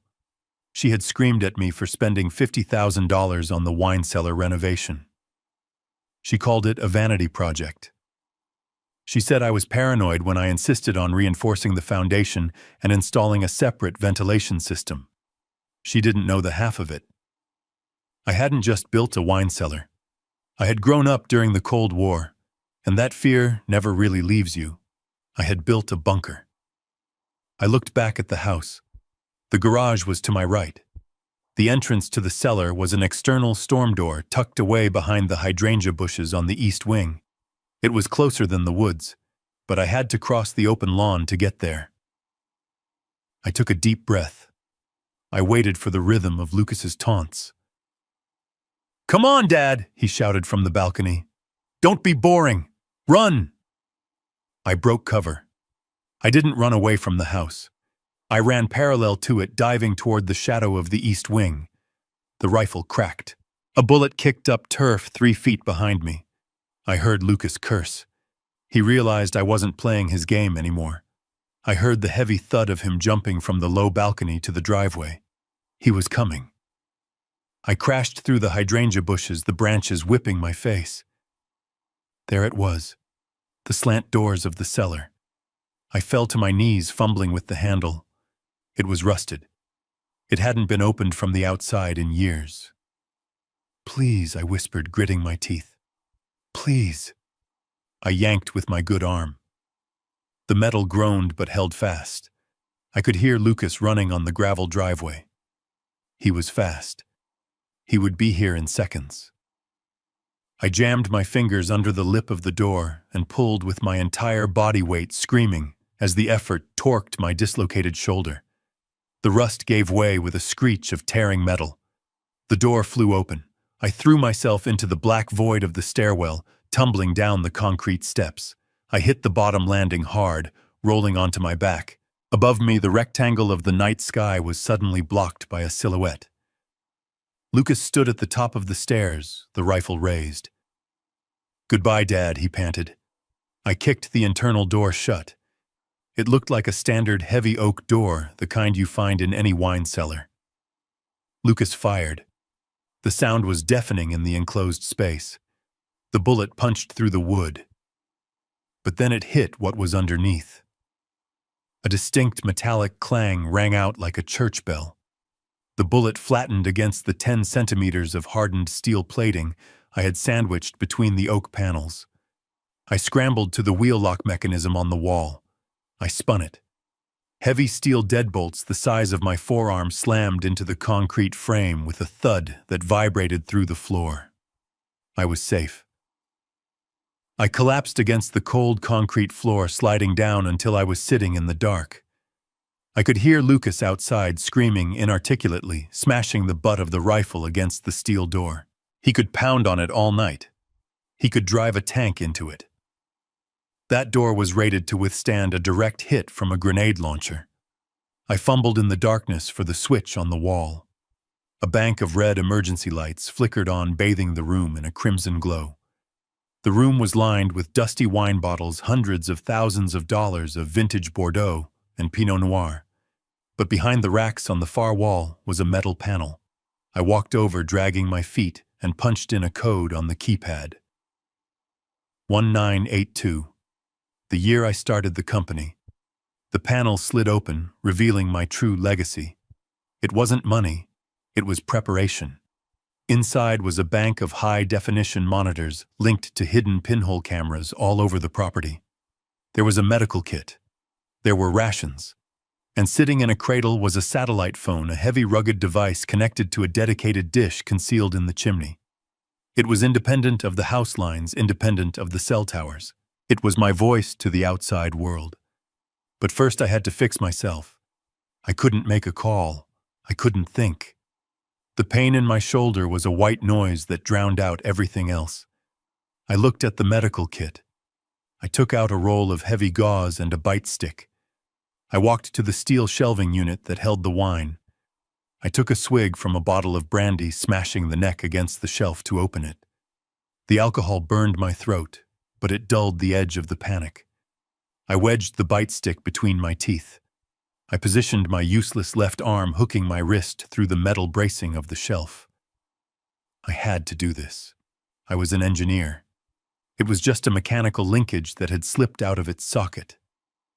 It needed torque and leverage to reset. I closed my eyes.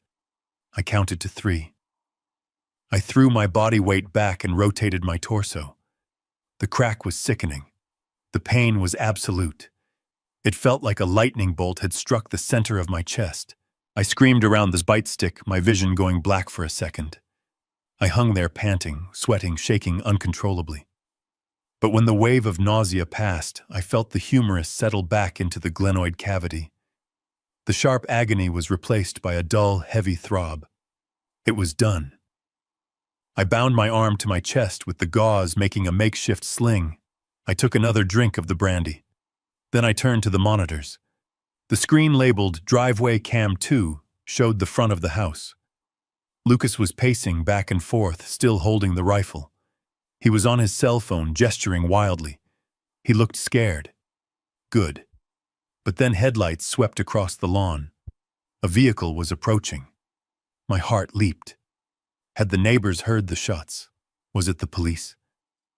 The vehicle pulled into the driveway. It wasn't a patrol car. It was a black Mercedes Sprinter van with tinted windows and no license plates. It stopped right in front of the garage. The side door slid open. 3 men stepped out. They were huge, wearing tactical black clothing and balaclavas. They didn't move like police. They moved with the terrifying efficiency of predators. They went to the back of the van and opened the doors. They didn't pull out stretchers. They didn't pull out negotiation megaphones. They pulled out heavy cases. One of them lifted a massive industrial tool. Even on the grainy monitor, I recognized it instantly. It was a diamond-tipped core drill used for boring through reinforced concrete foundations on construction sites. They weren't here to negotiate. They were the cleanup crew. Lucas hadn't called the police. He had called his partners, the ones who helped him launder the money, the ones who couldn't afford a witness. I looked at the steel door of my panic room. It could stop a bullet. It could stop a fire. But against a diamond core drill and 3 men who knew structural engineering, it was just a matter of time. I picked up the satellite phone. My hand was steady now. The game had changed. I wasn't fighting my son anymore. I was fighting a death squad. I extended the antenna and waited for the signal. 1 bar, 2 bars. I dialed. Not Arthur, not the local police. I dialed the number of the FBI field office in Chicago. I had the evidence in my pocket, and I had maybe 20 minutes before they drilled through my tomb. The first vibration was subtle, barely a tremor in the concrete floor beneath me, but within seconds, it grew into a low, grinding hum that rattled the wine bottles in their racks. The sound of a diamond-tipped core drill biting into reinforced concrete is not something you hear. It is something you feel in your teeth and in your bones. On the security monitor, I watched as the 3 men worked with terrifying precision. They had mounted the drill rig directly to the steel frame of my sanctuary door. Water from a cooling hose sprayed over the bit, turning the concrete dust into a gray slurry that ran down the steps like blood. They were cutting the lockout. It would take them time, perhaps 15 minutes, perhaps 30, depending on the grade of steel I had used, but they would get in. I sat on the cold floor, clutching the satellite phone to my chest with my good hand. My dislocated shoulder throbbed with a dull, sickening rhythm that matched the grinding of the drill. I checked the signal strength again. 2 bars. It was enough. I dialed the number for Rusty. Rusty was a man I hadn't seen in 10 years, a former private investigator who drank too much whiskey and knew too many secrets. He was the only man I knew who could navigate the gray areas between the law and the necessary. He picked up on the second ring, his voice groggy and thick with sleep. "Rusty, it is Tom Sterling. Do not hang up." "Tom, it is 3 in the morning. You better be dying or buying." "I am dying, Rusty. I am in the panic room. My son has hired a cleanup crew.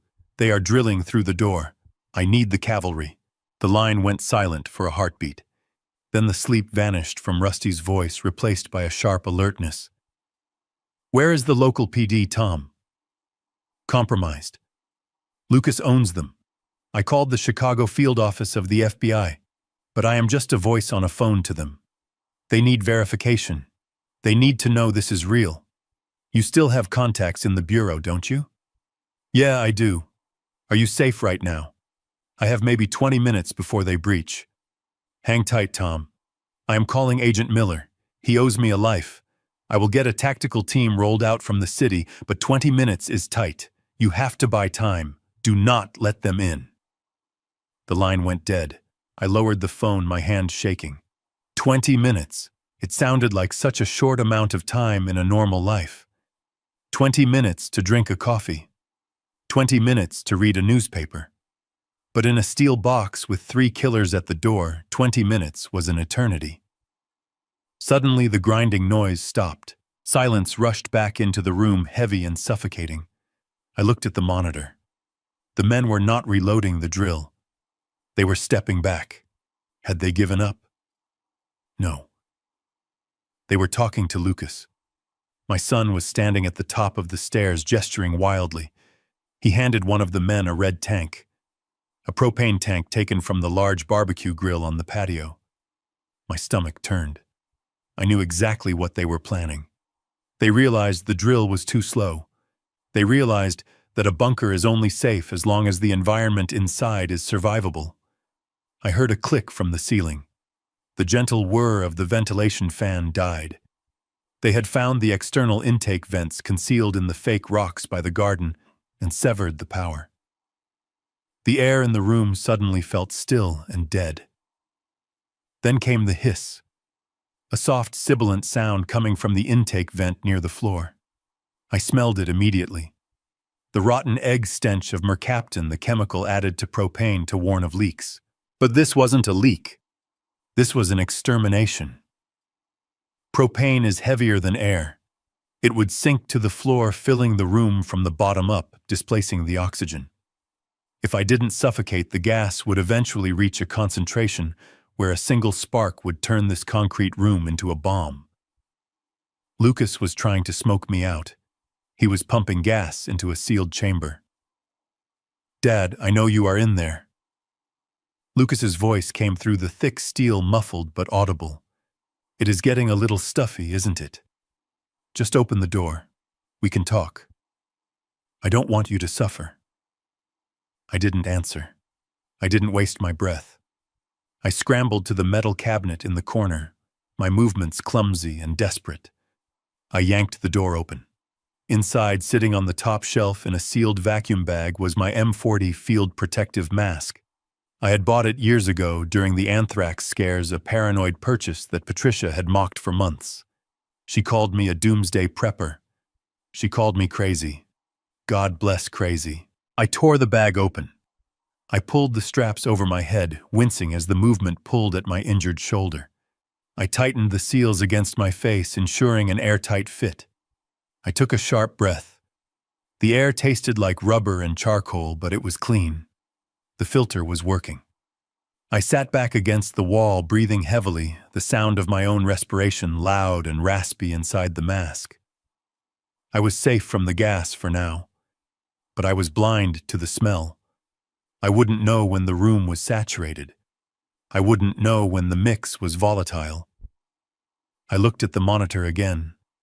The men outside were laughing. They thought it was over. They thought I was clawing at my throat on the floor. They were waiting for the silence. I felt a surge of cold anger cut through the pain and the fear. I was not going to die like a rat in a trap. I was not going to wait for the FBI to find my corpse. I was an engineer. I built this house. I built this room. And I knew something they didn't. When I designed the panic room, I didn't just make it a shelter. I made it the heart of the estate's electrical system. The main breaker panel for the entire east wing and the underground subsystems was located right here on the south wall. I had done it so that in the event of a blackout, I could manually switch the house to the backup generators without leaving safety. I looked at the gray metal panel. A plan began to form in my mind. A dangerous, reckless plan. The door was steel. The frame was steel. The drill rig bolted to the door was steel. And the men operating it were holding on to that metal. I stood up, swaying slightly from the adrenaline. I walked to the breaker box and threw the latch. The panel swung open, revealing the rows of black switches and the thick, heavy-gauge copper cables that fed power to the house. I located the main input feed, 200 amps of raw power coming directly from the grid. Enough current to stop a heart. Enough current to fry a system. I reached into the toolkit on the shelf and pulled out a pair of insulated wire strippers. My hands were trembling, but my mind was clear. I wasn't just defending myself anymore.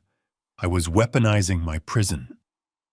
I looked at the heavy bolts that secured the door frame from the inside. They went all the way through to the exterior plating. Metal touching metal. A perfect circuit waiting to be closed. I reached for the thick black cable that carried the live load. I was about to violate every safety code I had ever written.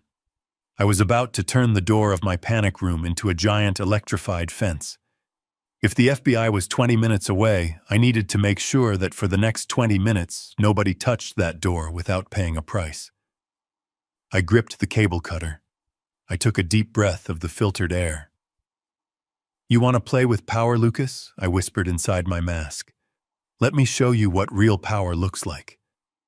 I clamped the cutters onto the insulation of the live wire. One cut. That was all it would take to expose the copper. One connection to the door bolt.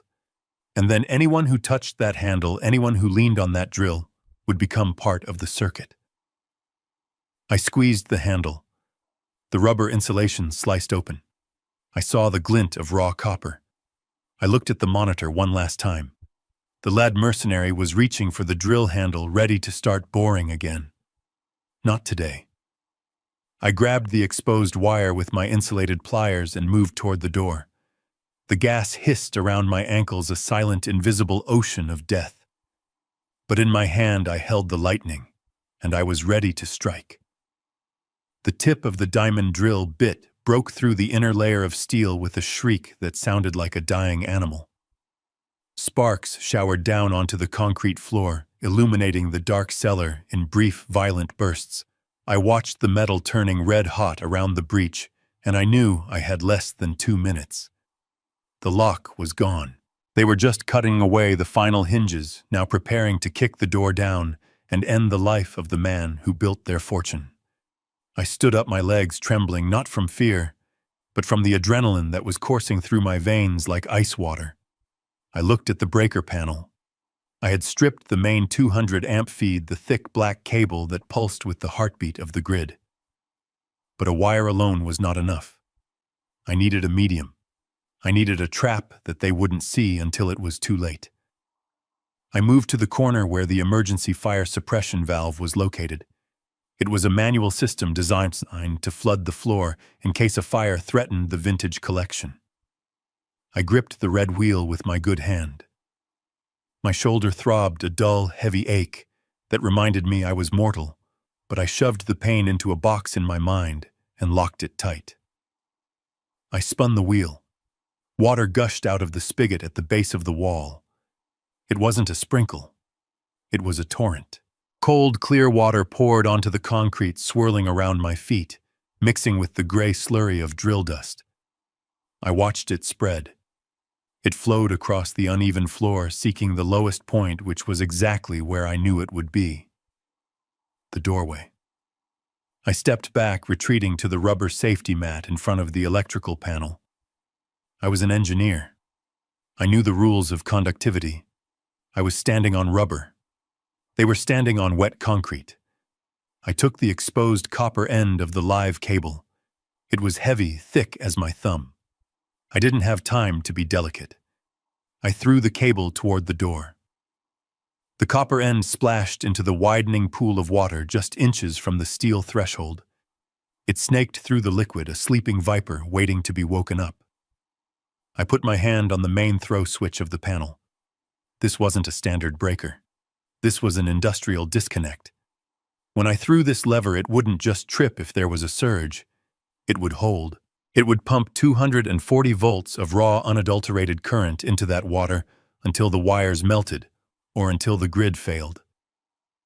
"Open the door," I heard Lucas scream from the other side, his voice muffled by the steel but clear in its hysteria. "Get in there and drag him out." The drilling stopped. A heavy silence fell over the room, broken only by the sound of rushing water and my own ragged breathing inside the gas mask. Then came the impact. A boot hit the door. The steel groaned. Another kick. The weakened hinges screamed.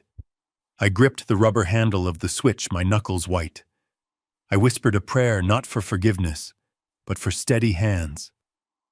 I was about to do something that could never be undone. The door flew open with a crash that shook the walls. For a second time seemed to freeze. The heavy steel slab swung inward, banging against the wine racks. The red emergency lights cast long, dancing shadows. In the doorway stood a giant of a man clad in black tactical gear. He wore a gas mask, his face an insect-like visage of glass and rubber. He held a stun baton in his hand, ready to subdue a helpless old man. He took a step. His heavy combat boots splashed into the water. He didn't look down. He looked at me, his eyes fixed on his target. He took another step, bringing his second foot into the pool. He was fully committed. He was standing in the trap. Now. I slammed the lever up. The sound was instantaneous. It wasn't a spark. It was a crack of thunder that exploded in the confined space. The water on the floor hissed and bubbled violently. The lights in the room flared blindingly bright, and then shattered, raining glass down on the racks. The man in the doorway didn't scream. He couldn't. His muscles seized instantly, locking him in a rigid, grotesque statue of agony. The stun baton flew from his hand, clattering uselessly against the wall. His body arched backward, every tendon snapping tight, as the current ravaged his nervous system. I watched in horror and fascination as the power of the grid flowed through him, finding the path of least resistance to the ground. Smoke began to rise from his boots. It lasted 3 seconds. It felt like 3 years. The main fuse in the panel blew with a deafening pop, plunging the room into darkness save for the faint light spilling in from the hallway. The man collapsed. He fell forward into the water with a heavy wet splash and lay still, twitching rhythmically. I stood there, my hand still gripping the dead lever. The smell of ozone and burnt insulation filled the air, mixing with the propane. Then I saw him. Lucas was standing just behind the fallen mercenary.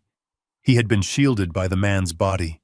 He stared down at the smoking heap of what used to be his hired muscle, and then he looked up at me.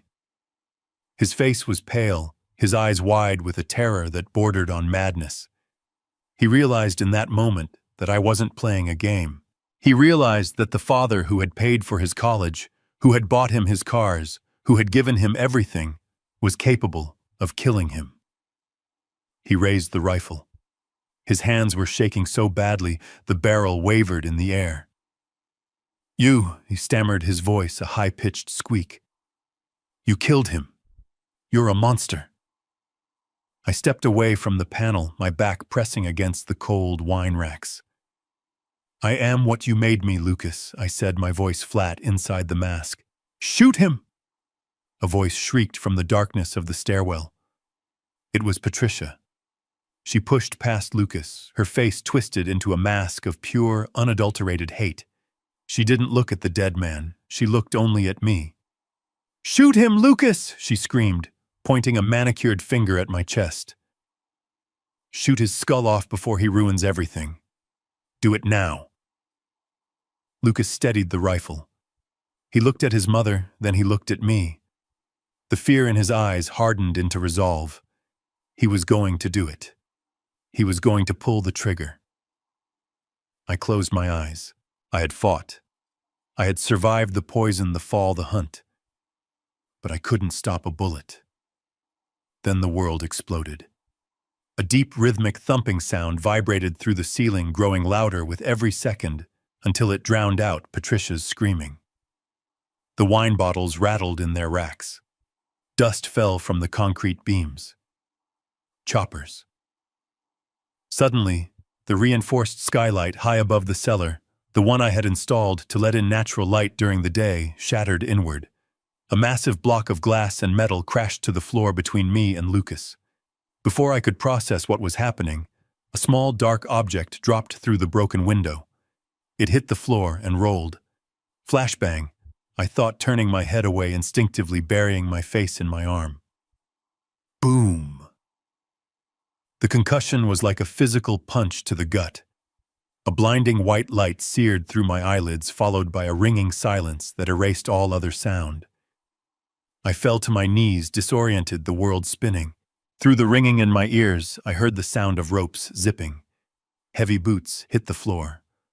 1, 2, 4.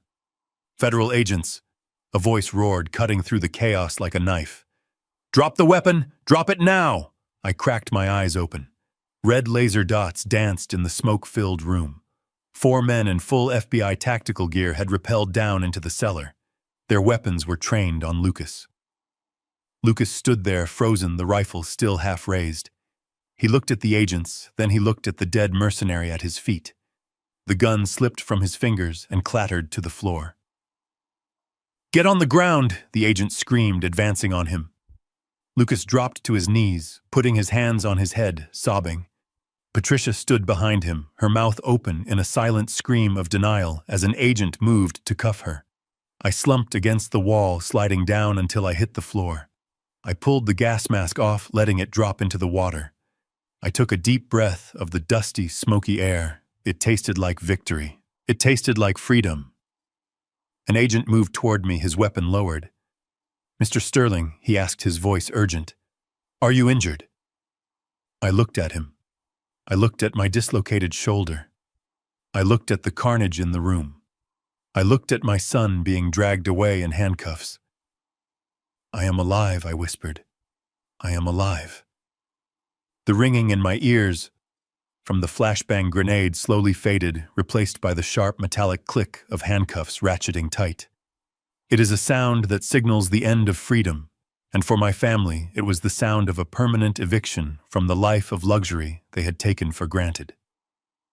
I watched from the floor as the FBI agents hauled Lucas to his feet. He was no longer the arrogant hunter standing on the balcony with a rifle. He was a weeping child, terrified of the consequences he had brought upon himself. He looked at me, his face streaked with tears and dust, pleading silently for the father who had always bailed him out to intervene one last time. But that father was gone. He had died in the water of the swimming pool. Patricia was worse. As they dragged her toward the stairs, she wasn't crying. She was spitting venom, blaming everyone but herself. She looked at me with eyes that were black holes of hatred and screamed that I was a traitor. She called me selfish for surviving. She screamed that I had ruined the family name. I simply turned my head away, refusing to give her the satisfaction of a response. The agent next to me helped me stand. I reached into my damp sock and pulled out the small USB drive. It was warm against my skin. I handed it to the lead agent. "Here is the bridge data," I said, my voice raspy from the smoke. "Here is the fraud. Here is the motive. Here is the smoking gun that proves they were willing to kill hundreds of people on that viaduct just to bury their theft." 6 months have passed since that night. The seasons have changed, and so have I. I stood outside the federal courthouse this morning. The wind was biting cold, but I didn't feel it. I wasn't leaning on my cane. I left that cane in the hallway of the house the day I walked out for the last time. My shoulder has healed, though it still aches when it rains. A reminder of the price I paid for my life. But I stand straight now. I stand tall. I walked into that courtroom not as a victim, but as the primary witness for the prosecution. I had hired the most ruthless team of lawyers in the state. I didn't ask for leniency. I didn't ask for a plea deal to spare the family name. I asked for justice. When the judge read the verdict, the silence in the room was absolute. Lucas Sterling and Patricia Sterling were found guilty on all counts: conspiracy to commit murder, kidnapping, federal wire fraud, racketeering. The list was long and the sentence was final. Because of the severity of the bridge fraud and the premeditated nature of the attack on my life, the judge showed no mercy. Life in federal prison without the possibility of parole. I saw Lucas look at me one last time as the marshals led him away. He looked for a hint of regret in my eyes. He looked for a crack in my resolve. He found only the engineer. I had calculated the structural failure of our family, and I had authorized the demolition. I walked out of that courthouse and I didn't look back. I sold the estate last week. The house, the panic room, the wine cellar, the pool, it is all gone. The new owners are a tech family from the coast.